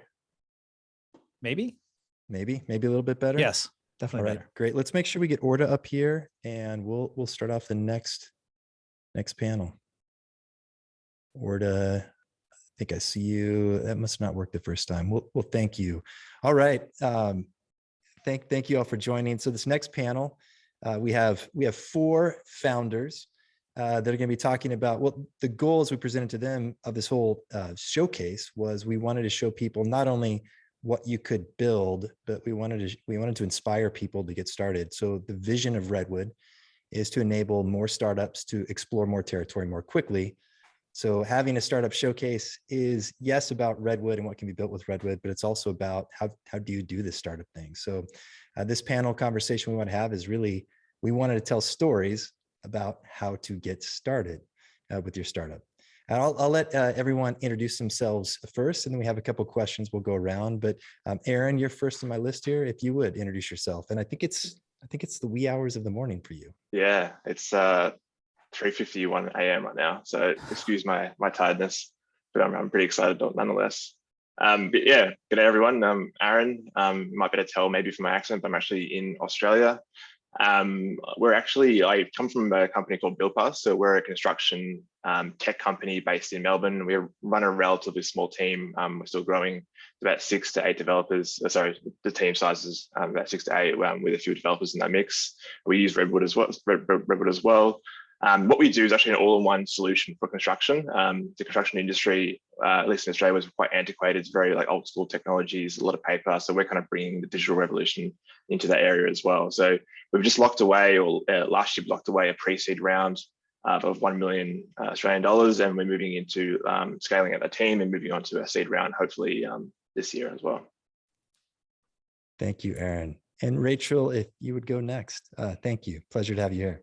Yeah, thanks. I'm Rachel Vraybeck. I'm the founder of Canary. We're a privacy company, and we help find and remove unwanted personal information from the web. All right, thank you, Rachel. And I don't want to imply that everyone here is building their startup on Redwood.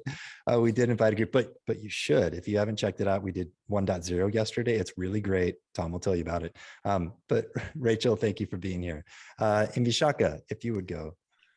Hi, thanks so much. I'm Vishaka Gupta. I'm the co-founder and CEO of Aperture Data. Aperture Data is an early stage B2B startup, seed stage startup, and we are happy to have Tom as one of our investors.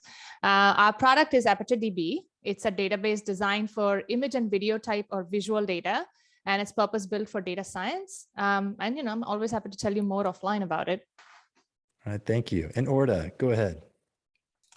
Hey folks, most people know me for my open source contributions, notably for my work on TypeScript for the last few years. But I have been working on my own startup, I guess, and we have actually raised money, and it is all based on Redwood. It's just that I cannot really talk about any of these details because the lawyers have not said I'm allowed to yet.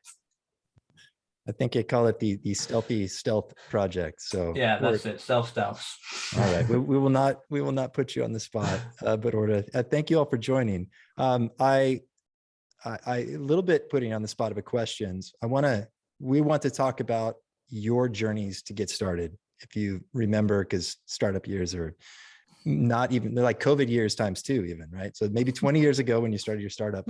But before I ask the question of how you got started, can any of you, what was a myth about getting started that you now know is untrue or uncertain? So for me, I think I had this vision of, well, you just get an idea and you put together a great deck and you go pitch your friends or some other VCs, because right, if you're in the Bay Area, everyone's magically a VC, and then that's it. You just get money and you go do a thing. And it turns out now I actually know some people who have done that, but that's like the 1 in a million story, right? So the myth is it takes a really good deck and knowing some people to get started. Anyone else? What are some myths of getting started that you've discovered? I can just mention something. I thought, having been at a company for 7 years, getting a chance to talk to people, that it was easy to get to talk to people, but then you realize there are so many things you don't know, that you don't even know, that you don't know about them. And it was like, you see all these people going and doing startups and you're like, oh yeah, sure, it should be doable. And it's like, good luck. You need a certain different sort of mindset for it, which was like, all right, fine. Now that we are in it, kind of try to figure it out. Yeah, please jump in. So one of the things that I have nearly always built my career upon that I've had to change has been that I've always tried to control everything. And you can see this tension a lot in like buy versus create yourself. And prior to this, I worked at Microsoft, and at Microsoft, you really do need to build everything yourself in order to own the entire thing.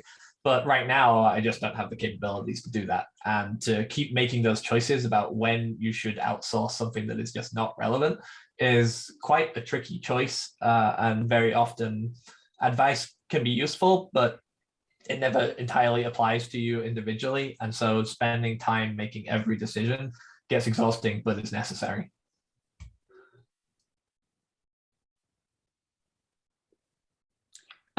Yeah, one of the myths I say that I was like, it took me a while to get through is the idea that like experimentation is just about the product. So like when I started as an entrepreneur, it was with a slightly different idea, and I launched it with a different team, and it totally failed.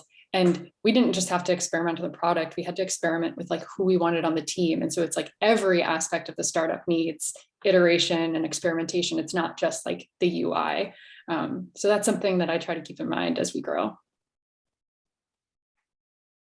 One thing that I'd probably mention about, it's not so much a myth, but more about kind of how startups start. Like for us, almost how we got into this, like both my co-founder and I were working part-time, and that was enough for us. Like that you can kind of start a startup almost part-time until it's not enough. So we've had some people say like, no, you have to go in all, day one, stack it up and put yourself on the line there. But for us, it was more about almost taking those optimized risks and then going out there and then learning and then diving in, for us at least. So. Yeah, well, it can continue if you want, or someone else jump in too. So what is your story for the current companies, startups you're working on right now? How did you get started? And is there, a snippet or like a highlight from that beginning journey that you would want to share with people? And again, we are trying to be encouraging to other people, but man, this stuff is not easy, is it? Yeah, I can kick it off. It's funny because I had known nothing about construction whatsoever. My co-founder, Matt, will be on later on demoing. Also doesn't really come from a construction background. So how we got started, like Matt and I used to work together at some other Australian tech companies. And he literally came to me with a problem. Like he had a few mates at the pub saying, complaining after getting off a construction site and saying like the inefficiencies of the paperwork, having to manually sign a bit of paper and hand it in and scan it. It was just kind of really, really weird. And so Matt, we work on tech day to day, and it's like we solve these problems. It's like, hey, we could definitely solve something in this area. So that's the story itself. We kicked it off, and as I kind of mentioned already, we didn't actually jump in straight away. So both of us were working for separate kind of tech companies in Australia. It's about testing and learning. So a lot of interviews, just talking to people as well. Matt made the plunge first, jumping full time from his paid job, going into essentially startup life, and then I slowly moved over 3 months after that. And for me personally, I was about to get married, just bought a house as well. It's quite scary stuff, and it's something that as a founder, like these are the risks you're going to have to take as well, but you can also do them quite calculated. You can make sure that what you're about to work on is actually something that people want and need as well. And that's kind of something that we did as well. And part of that journey was actually building out a Redwood proof of concept that never really changed from proof of concept. We now went to production, and we didn't actually ship anything else after that. And like we use it Redwood, and it kind of evolved over time as well to essentially get to where we are today. So yeah, it's kind of a fumbling upwards. Yeah. More on that another time. But so to get ideas, go and listen to people complain at the pub. So that's one lesson I learned. Thank you. Shaka, how about you? So, I thinking back what seemed like my semi-retired life at Intel Labs, because now it just seems like a different life that I'm living. I was working on visual data management, and prior to that, in persistent graph database for quite a while. I thought I was going to actually grow old at Intel Labs, scaling this stuff and optimizing the heck out of it with new GPUs, FPGAs, whatever hardware we could use for optimizing data management. But we as family, we decided to move. I started commuting, and it wasn't pleasant to have our older one cry every time I drove from Seattle to Portland. It made me think, it was kind of like the trigger. Okay, what do I do? I love this project. I had been at it for more than 4 or 5 years already, considering different pieces. And I knew I could see all this potential, how much, data engineering pain it could save as we spoke to more and more people, especially since unstructured data was growing. And I could see all these trends around. I was also curious in part, like, okay, what would it be like to build a company?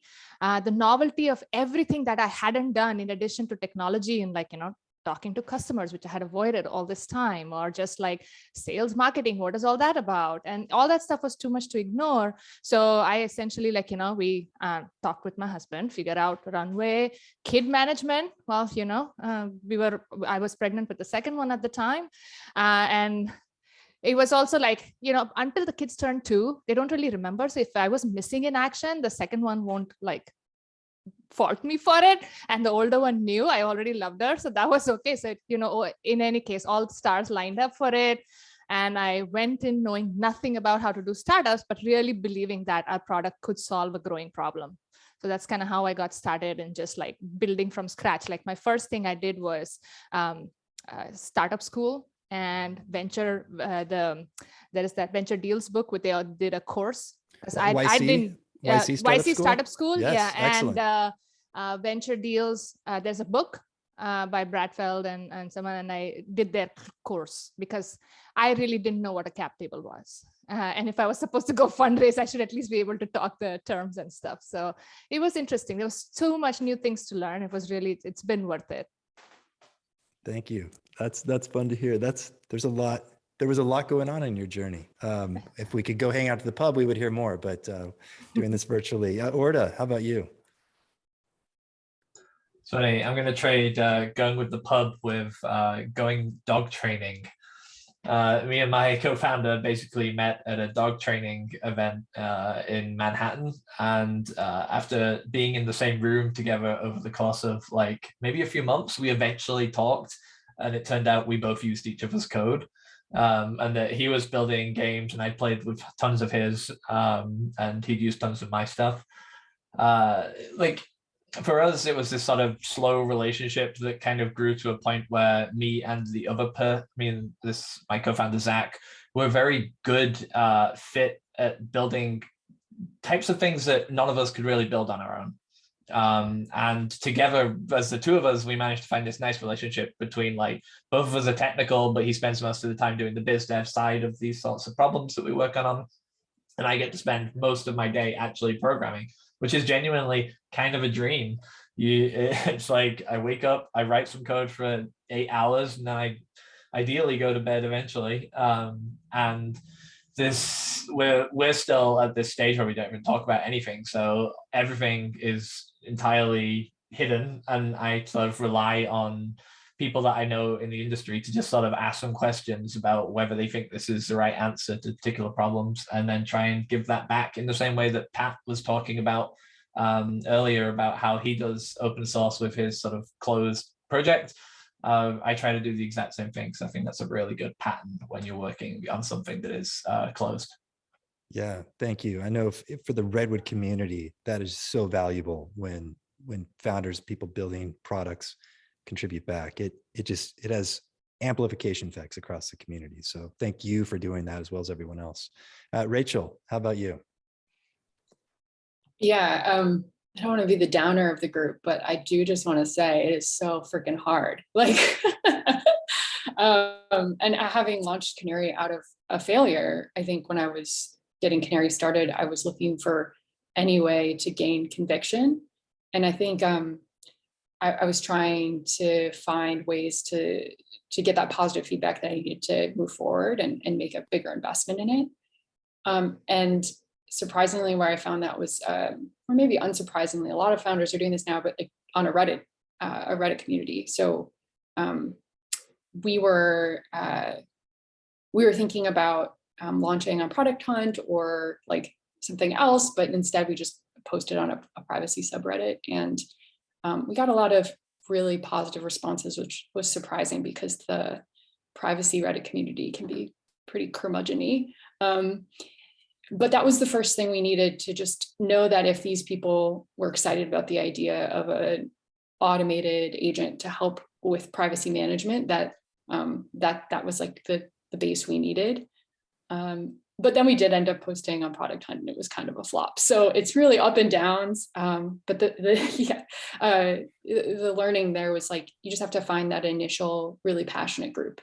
And with that strong feedback that we got on Reddit, it was something we could keep going back to as well, and test ideas and that sort of thing.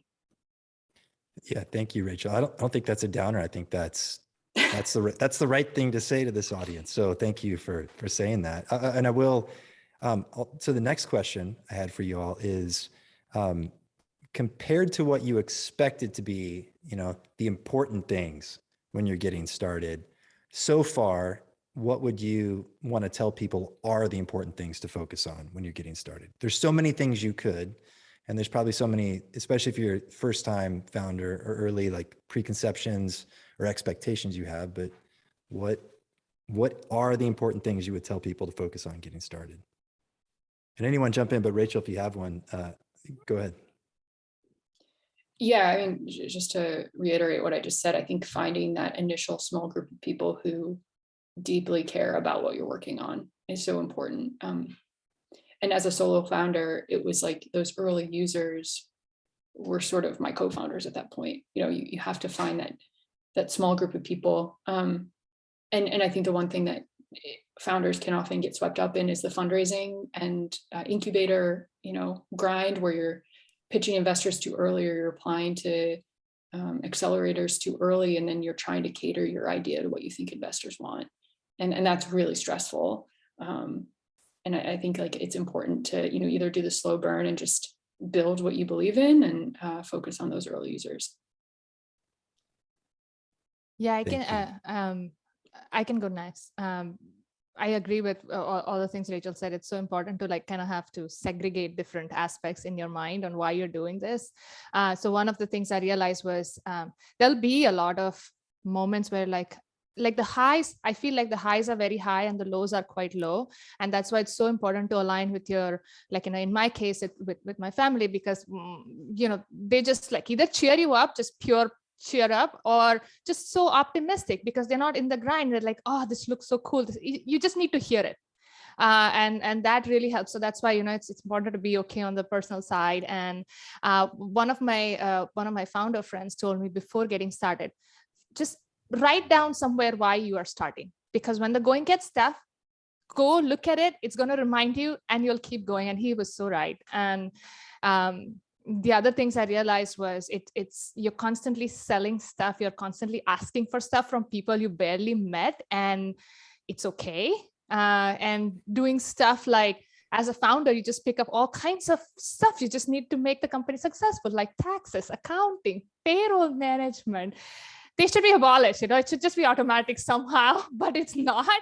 And so you just keep doing, because ultimately the moment a customer praises you, this happened to us a few weeks back when the customer started describing, this is how they're using it. And they used to take 4 days and now they take 5 minutes and it's so great. And they were telling other teams, you guys should start using Aperture DB. That was totally worth it. And like I was saying earlier, it's okay to not know how many things you don't know. You'll figure it out as long as you talking to people and learning from everywhere, just constant absorption. Thank you. Orda, dive in. I saw you. You went for it. You're in.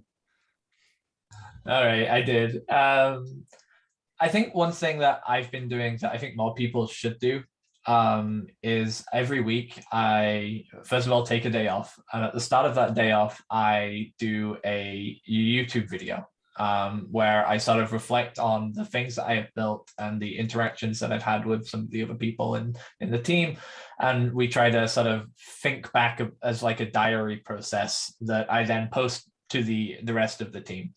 It sort of provides all of us with like a grounding foundation about what we're thinking technically and architecturally for a lot of things, but also like as you're very close to the ground, that's when you can really start like knowing the details of the problem that you're working on, as opposed to thinking about it very abstractly. And I know that I will eventually look back at some of these videos that I recorded like week 1, week 2, and be like, wow, that was a seed of the entire idea right there. And I think that's going to be a wonderful thing to look back at, hopefully once it's all polished and good and people like it. And then I can hopefully make some of those publicly available too. I look forward to that. And Aaron, yeah, last year, but not least, go ahead. Yeah, well, I think one of the important things that we kind of learn, and we're still very much working and involved in this, as technical founders, we often reach for coding as our tool of first choice. And so when a problem comes up, or I guess a solution in mind, we kind of just go away and start coding it. And so one of the biggest things that we kind of still are working on is around like measuring engagement, measuring impact, just getting all of this data in. So we're working on this today, but as an early startup, what we did was literally put a Slack webhook on every single create, read, update, delete on all of our models, and just it hits our Slack. And so we could see who was using it, when was using it, and it was really, really good feedback.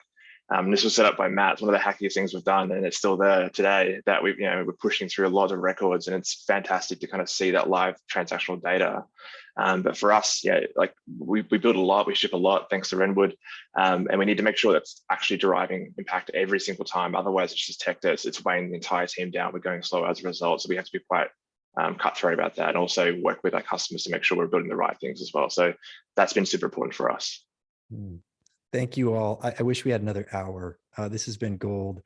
Really appreciate your time. And I will say this, Redwood or not, as a community, as a core team, we love supporting startups. And as some of you know, lean into us as much as you can or as helpful, because by helping each other be successful is how we make this project successful. So thank you for coming and contributing to our community today. And best of luck to each of you in your entrepreneurial journeys. We look forward to seeing what you build and where you go from here. And what are you working on, Order? We look forward to that too. So thank you. Really a pleasure. Thank you all so much. Thanks.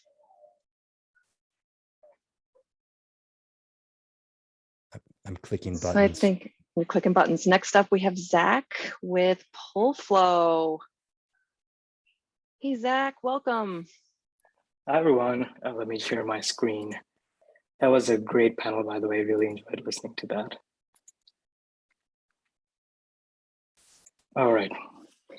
Hello again. My name is Zach Mandro. I'm the founder of Pullflow. I'm really excited to be here in celebration of Redwood 1.0, and also the product that Redwood community and the Redwood framework really enabled. It's a milestone for us as well, as we formally open up our product for public beta today. So a little bit about us. We are developer entrepreneurs. We started the journey on Pullflow knowing that we wanted to focus on the developer productivity space. And I've worked at a few large tech giants as Apple and Google, and I've also been involved in a few startups. I started seeing a pattern around code reviews. Teams large and small use code reviews for the benefits that they provide, which namely is improving code quality, sharing knowledge, helping developers learn from each other. But if you ask a developer how they feel about code reviews, they usually describe it as annoying, disruptive, overwhelming. And one of the biggest complaints is that it breaks their flow, it breaks our flow. And so we started to talk to a lot of dev teams and learn and validate this pain point, and decided to focus on the code review experience, see if we can make it a little better. So let's look at the life of a developer and the everyday workflow. So developers, we love using our IDEs, our editors. That's our happy place. That's where we're creative and we feel the most productive. Of course, we can't build products alone, so we use tools like Slack to collaborate, to have conversations with our peers. And then in comes the notification or an email asking us to go to yet another tool, GitHub, to talk to the same people and have an independent conversation. And so what we're trying to do with Pullflow is to essentially combine these products into a unified workflow, so that you can have a conversation from wherever you are and you don't have to think about tools. And we're doing that as a first step by really making GitHub and Slack feel like one tool. So you may be thinking, well, bad news, Zach, GitHub already integrates with Slack. And that's true, but not quite the way we imagine it. So let me show you with a demo. So here we have Wanda. Wanda wants to add a new function to this Python script, drops the function, goes ahead and creates a pull request. As soon as she does that, on the Slack side, you see a new message pop up with the pull request and a thread dedicated to that pull request. If we go look at thread, you can see that it's showing the file that was changed, that check runs are running live, and a description of the PR to get the conversation started for the team. And as things change on GitHub, you'll see that the status of this thread changes. So here the checks have just passed. All right, so this looks good. Wanda's gonna go ahead and assign this PR to Henry for review. You'll see the top left, and Henry was tagged on Slack with his right identity.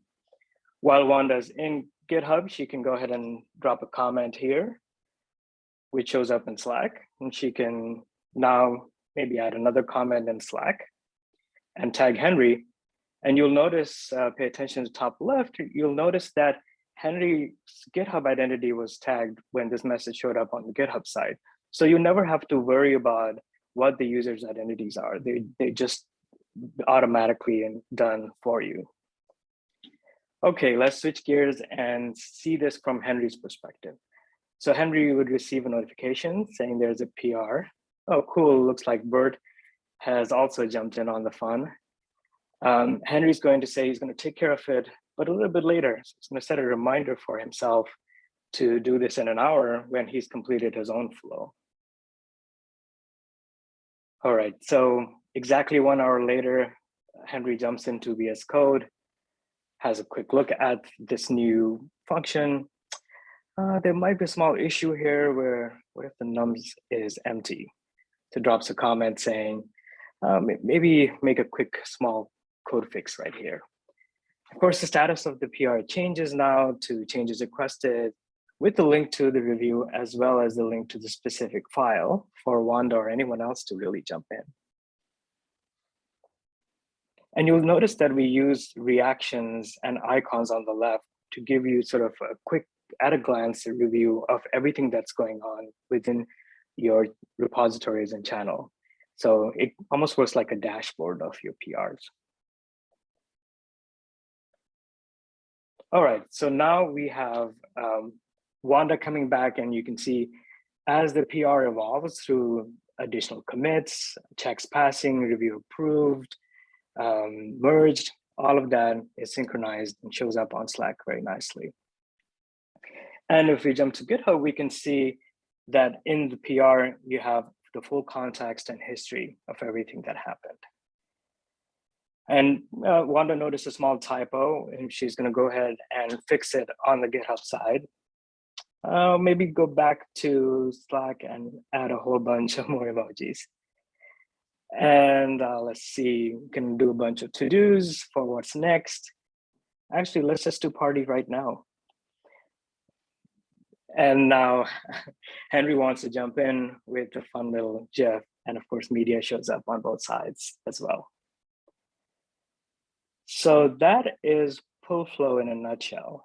We could show you a lot more, but we'd love for you to join some of our early customers and try it out yourself.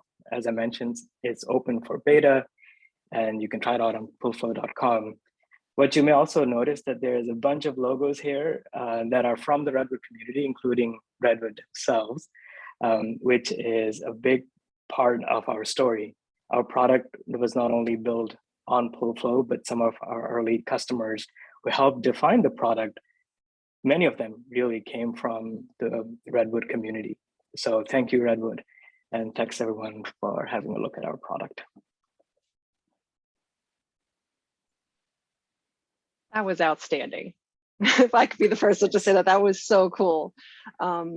Great work. I need to start implementing that with my team because that looks so much easier than the back and forth, like you were saying. Awesome. Thanks, Zach. All right, next up, Darshan with User Vitals. Welcome, welcome.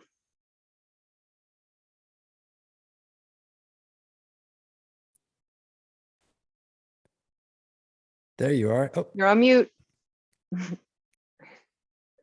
You're on mute. Oh, can he not hear me?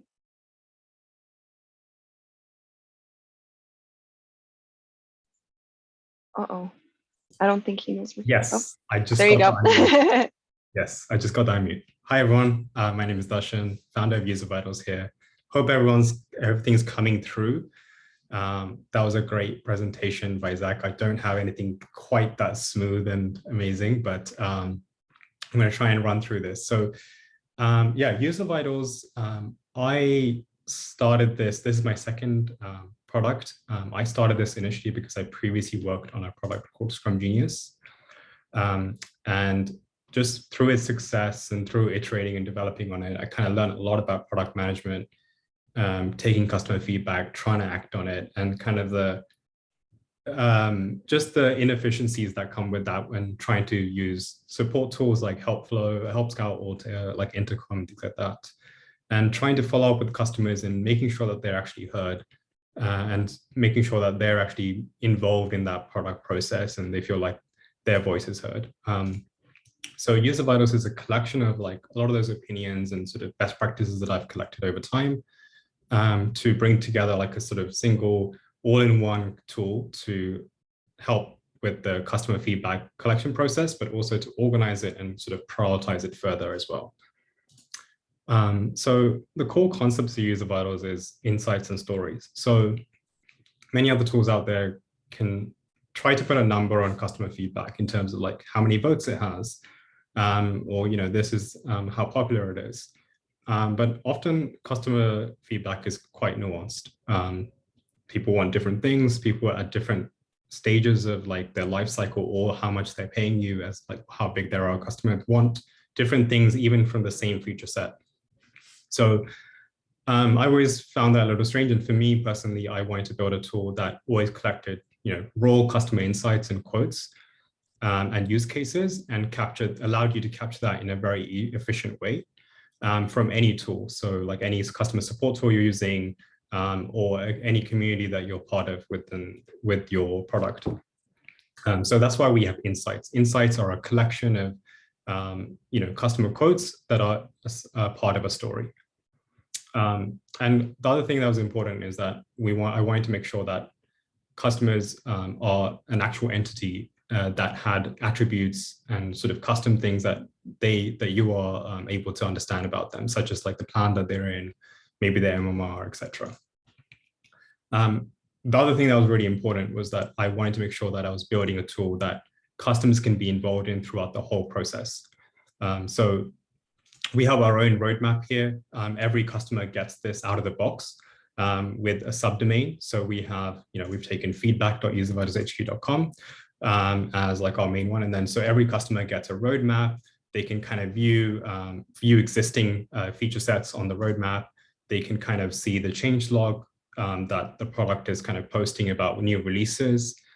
And we also have some Redwood customers, you know, using us. Here's Danny with his User Vitals portal here, showing, and he's just submitted tape 2.0 is live about 11 hours ago, which is great. And his roadmap is here with some of the things that he's working on. And customers can go in here anytime they wish and sort of have a look at and sort of provide any comments they like and further insights to the team at Tape. I think overall, you know, one of the key things for us with User Vitals is that I wanted to make sure that customers can easily understand what's happening. So we do a lot of things behind the scenes to send customers email updates if they've contributed to a particular feedback. And if that feedback is being moved to in progress or completed, they're getting known about it. But at the same time, you know, it's important for us to also make sure that customers can really easily provide insights and feedback in lots of different ways. So we've built out widgets that customers can embed in their own tool. That includes the customer portal widget, which is like almost like the portal that you see, but almost turned into a widget that almost all the features are there. And then we've also got a changelog widget and a sort of a separate feedback widget that customers can use to provide feedback to the team. We've also got a fully fledged API that we've done now, which is all powered by Redwood. It's a public API with full surface area of queries and mutations for our whole system. So, you know, maybe the team at Tape could like potentially like integrate that into their native application to collect feedback and push that directly into User Vitals. And so the other thing we've built out that's really important is the Chrome extension. So for the Chrome extension, it is something that allows, you know, the product owners who are using User Vitals, customer success folks, you know, anyone who's actually handling the customer feedback to essentially collect and report feedback from anywhere on the web. So we've done that through the Chrome extension, and we've also done a bunch of native integrations. So for example, like, you can push directly to the inbox and insights directly from here. You can create contacts and associate their email and associate a story or create a new story anytime. And a lot of the Chrome extensions also have platform support out of the box. So it will grab any selected text from the screen, capture it. And we've also got recently support for like platforms like Discord and Slack and Help Scout and a lot of the community platforms. Like we will kind of detect the username or email that is on the screen to kind of pre-fill a lot of that information for you. So a lot of that stuff is kind of built for any application you're collecting for the web. But we've also gone ahead to collect a lot of stuff just natively. So we have native integrations with Intercom, Slack, and Zapier and Linear as well. So that those all provided by like native applications, but we connect through Redwood and OAuth to their systems so that you can push directly from a Slack community, a Slack application, straight into User Vitals to collect that information, to collect feedback, and same with Intercom 2 as well. Overall, I think, User Vitals, and we've built Redwood, from the start. Like I think we started with Redwood 2.0.20, and it's been a huge benefit for us to be able to like kind of build on it, and really the flexibility has been there to kind of do everything we wanted to do. Right now we are continuing to push towards further openness of the platform. So the APIs is something that we recently released, and we've also got like recently built out like a command line interface so that customers can import their data from other existing systems into User Vitals very easily. Whether it's competitive solutions or just a spreadsheet of like feedback that they have. And that's all powered by the public API and just a TypeScript code base that we plug into and connects to Redwood APIs. Overall, what the next step for us, what we're doing is, so right now, a lot of our customer data there's a requirement for emails to be something that your contact needs to have. But we've had a lot of customer feedback that, nowadays, we don't know all their emails, or we don't know exactly what it is. We know a pseudonym, we know like a username, because we're often working in Discord communities or Slack communities to collect this feedback. So we're revamping some of our systems to allow for that flexibility. So rather than just being an email requirement, we're going to be opening it up so that you can capture kind of anonymous users, not anonymous, but like sort of something with a pseudonym such as a username, but not having to put in the email because you might not know that at that time. And we're also expanding our surface area of support for Chrome extensions. So for platforms like Discord and Slack and discourse forums and things like that, so that our Chrome extension natively supports all of that. So you can select a piece of text and it will grab the username from those platforms and allow for like feedback collection really easily from those platforms as well.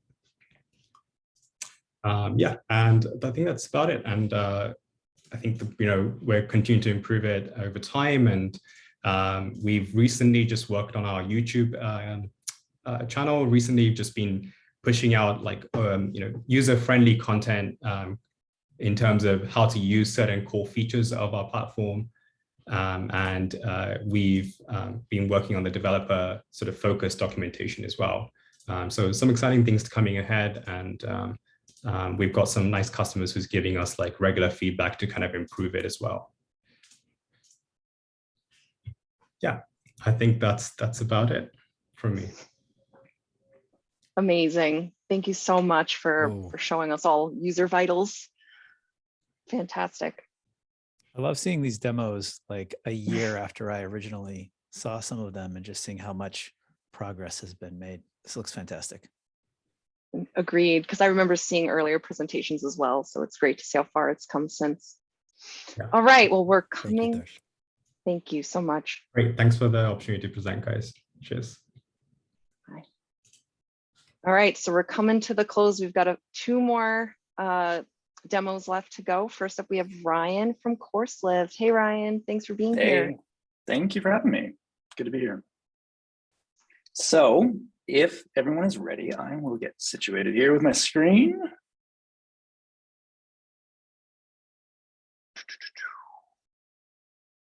Let me know if this is coming through okay. You should see CourseLift up here. Awesome. So thanks for having me again. Yes, I'm Ryan. I'm building this product, which is called CourseLift. So I'm a developer. I've been a developer for 5, 6, 7 years professionally now. And one of the things that I do in addition to my development work is I build and sell courses.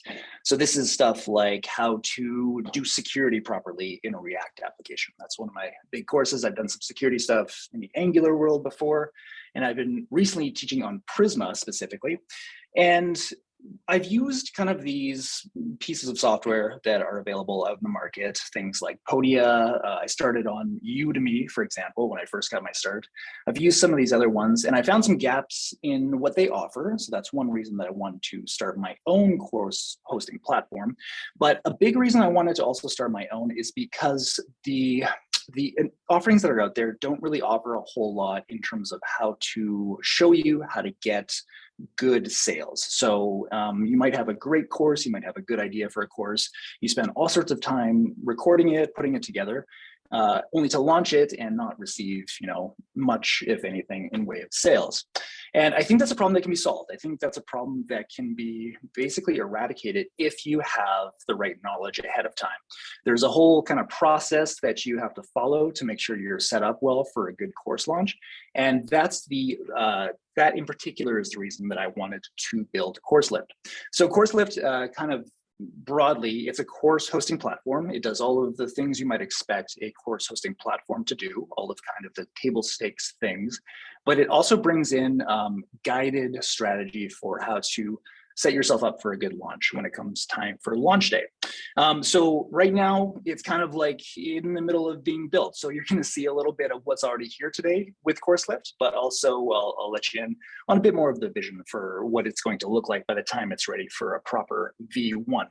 So right now in its current state, getting ready to let some early alpha users in and check things out. I'll show you kind of around so you can have an idea of what you might expect in here. Dashboard, as you might expect, just giving you high level kind of stats on what's going on in your account. If you're a user in CourseLift, you're going to, if you're an author, let's say, and you're publishing a course, you're going to be on this side of it, which is the author side. This is what you'll see as an author. This is all built with Redwood, using all sorts of the great Redwood features that are out there. And you'll probably start by uploading some content to your studio area. So you might grab a video and you might come and drag and drop it into here. It will upload, and once it uploads, it goes along the process of being uploaded. It goes first to S3 to keep kind of like some hard storage on S3 for the asset itself, and then it uploads to a service called Muse.ai, which is kind of like AI enhanced video hosting. That's what I'm using as my video host. So that will upload, that will process, and you might want to use that in a lead magnet. You've got two options for lead magnets. You can either choose a free course or a free download. So that could be, a course that gives you all the things you might expect in a video-based course, something like this. Or you might have something that is kind of a download, like this one, the Prisma cheat sheet. That's one that I'm working on right now to offer my own students. When you are ready with your lead magnets and it's published, the students that may take part in this would see something like this. They would see your offerings on your domain. So this is just localhost here, but I've got a certain slug that I've got in place for my brand, which is called How to Prisma in this case. And if I were to go into this course here, I'll show you the deployed or the live version, just because it's more data complete as it's deployed compared to what I have locally. But this one here, it's deployed, it's out on my domain of howtoprisma.com, and it's serving all of the content that goes into this course that I've got for people. I can put in my email to access. And the idea here is I will get this email. It's going to pop into my inbox in a second. And once it does, I'm going to open the link to access the course. And that is going to load the site. It's going to take a second to load here. I've got this running on Vercel on serverless functions, which just take a sec to warm up. Once I'm there, I'm going to get over here, over to my course. And if it's going to work for me, there we go. There we are. We are in the course. We've got the ability to play videos. We've got comments. We've got the ability for users to join and add comments and all the fun things you'd expect. We've got transcripts, which are produced automatically by the service that I'm using, Muse.ai. And all of this goes together to give you a really good student experience. There'll be many different themes you can choose as an author to deliver your student experience. So there'll be some optionality that way. And the idea here with lead magnets in particular is you want to start collecting email addresses, collecting names and email addresses of students that want to take your course for free and check out what you have to offer that, you know, is just free to them. And if you put out a few of these things, a few different lead magnets over the course of time, and you start to collect more and more email addresses, you're going to have a really good group of people that will, a percentage of which will want to purchase a paid course from you when you have that paid course ready. So that paid course would exist in here. It'd be something like a lead magnet course, let's say, but it's going to be a proper kind of paid course with different tiers, different price points, you know, a more robust offering, if you will. And to help guide you on the way to offering that paid course, you are going to get a strategic launch that CourseLift offers you. And that's going to be a set of steps that you want to follow, a set of events, a set of kind of things, tasks you'll want to do along the path to launching your course. And we'll put that all onto a calendar for you so that you can make sure you're hitting your goals on the way leading up to your course launch. So I guess the way you can think about CourseLift is it's like course hosting for authors of digital courses with guidance, with kind of strategic guidance on how to make the best of your course launch. That's the whole idea behind it. And if you want to find out more about CourseLift, you can head over here, CourseLift.com, sign up for the waitlist if that sounds interesting to you, and we'll be sure to let you know about availability for you to get in and try early alphas or betas. We're on the way to producing our first alpha, which will be ready for students, or authors, I should say. We'll be ready for them in not too long from now. If you want to check out CourseLift on Twitter, it's here. Here's the handle, @CourseLift. And if you want to follow me personally on Twitter, I am here at Ryan Chenke on Twitter. And that's about all I've got for today. Coming along nicely. I can't wait for you to get the alpha out there and see more about how it works and see some people really using it. This is amazing. Awesome. Appreciate it. Indeed, we got to get a Redwood course up there soon. I'm I excited to know. have you, yeah. Any takers, Ryan? You've got a good voice. I'm happy to do just that. Yep. Awesome. All right, last but definitely not least, we have Matt with BuildPass. Welcome, Matt. Hi, Matt. Oh, Am I frozen? a little bit. Your video's Got any- frozen, but we can hear you. Let me see if it's my webcam issue. One sec.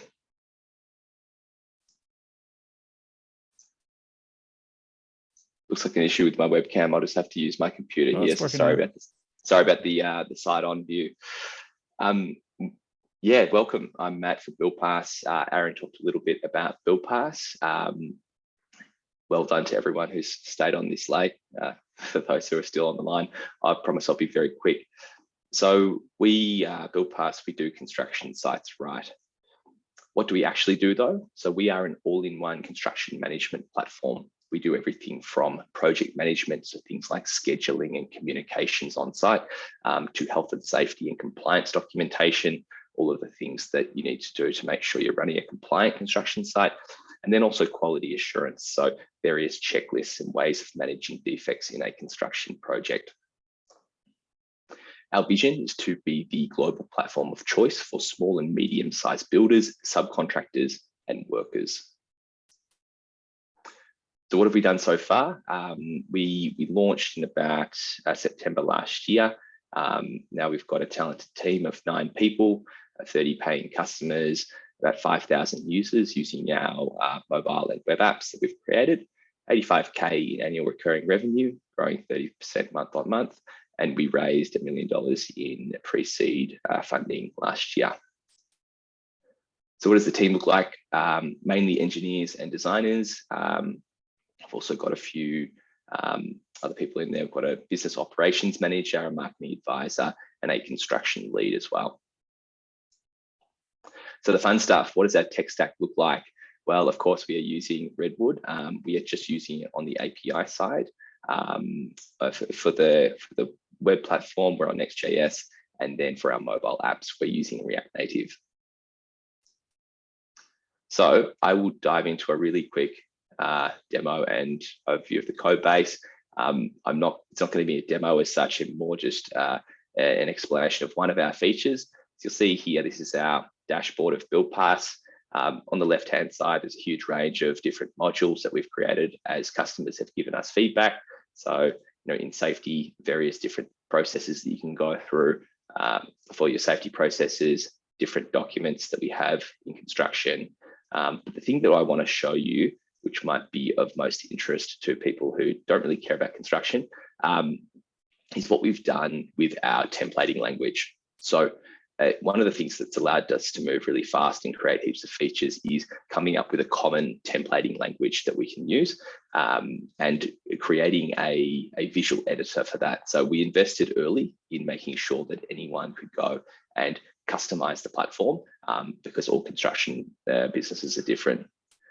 So I could dive into this permit to work, for example, and I can go in here, and if you've ever used, say, Google Forms or any form builders, it'll look pretty similar. I can go and add different fields that we've got in here, signature boxes, check boxes, file uploads, and add them in, and it's all drag and drop. So I can sort of move things around, create new groups, create new sections, and that will configure a form-like object that sits over here. This is just a preview of it. And what we do is we use this common language to underpin a lot of the models that we have on the side. So a lot of them are just reskins of the same templates that we use, and it's allowed us to move really fast. So I thought it might be interesting to quickly dive into a little bit of code. What you're seeing over here on the side is in our Redwood project, lots of services. So one of the things that we've really liked using Redwood for is being able to scale up using a common approach to how we build technology. So you can see there's sort of about, I think there's 50 plus different services and models that we've got in the platform now. And it's been pretty seamless to scale that up, which is really good to see. If we go into this service over here, the other interesting thing that we've done, and it's been helped by Redwood, is implementing role-based access control. So we're using Auth0, and then that integrates quite nicely into Redwood. So for this template here, we've written a function called require user can, and this is a way that we can really quickly, but use permissions to allow people to get access to various resources in the platform. So if I dive into this function, I can see all of the different roles and permissions that we've set up in here. That's all we need to do to give fine-grained access control to different types of users that we have in our platform. So just thought I'd call out one little thing. We've only got 5 minutes. I'd love to dive into the rest of it, but everyone's probably sick of being on this call. So I'll quickly wrap up with what we're doing next. We are aiming for a seed round this quarter. We want to increase our speed to market. We've got an expanded product vision than what we started with, and we're also looking to double the team. So that's why we'll be going into our seed round, and that's probably what we're focusing on pretty heavily next. That's it. If you want to reach out, please do. It's really cool to see you using services the way that we really intended them to be used with Redwood. I love seeing that and the way that Auth plays into that, and that form building thing looks really great. The flexibility there seems so nice. Thank you. Yeah. Thank you, Matt. Thank you. I think it's 3:45 a.m. for you right now, something like that. Yeah, 4:45. So Thank nice you. and respectable. Not tired of the demos. Really well done. And yes, wish I could have seen more and would love to know more about how you're using Next and Auth with the Redwood backend and API. It kind of blows a lot of people's mind when we tell them, why don't you use Redwood as your API for Next? And like, I never thought of that before. So yeah, exceptional demo. Matt, thank you. And best of luck as you guys continue your journey. No worries. Thanks. All right. Well, we just saw 13 exceptional demos and the panels were exceptional. Thank you to those that attended. Those may have been organized a little bit at the last minute notice. So some really gracious people joined us for that. Amanda, are you inspired? I'm very inspired. You're going to go do it. Are you ready to start your startup journey now? Absolutely. Absolutely. Now I just figure out what I'm building and then I'll get started. Well, Just there's an hang answer out for at the that. pub. Yeah. Exactly. Just hang out at the pub. That thank you. And Tom, could you have imagined the things people would build 2 or 3 years ago when you and I were at the pub? My mind is blown. No, I'm shocked actually. I haven't seen some of these products in quite a while, though these builders have been active in the community. I just don't get to see the demos super often, and so there's often like months or even now years between when I'll see a demo, and they're so polished. And it's just I'm amazed that these people were like, yeah, we'll start building on Redwood in 0.6 or something.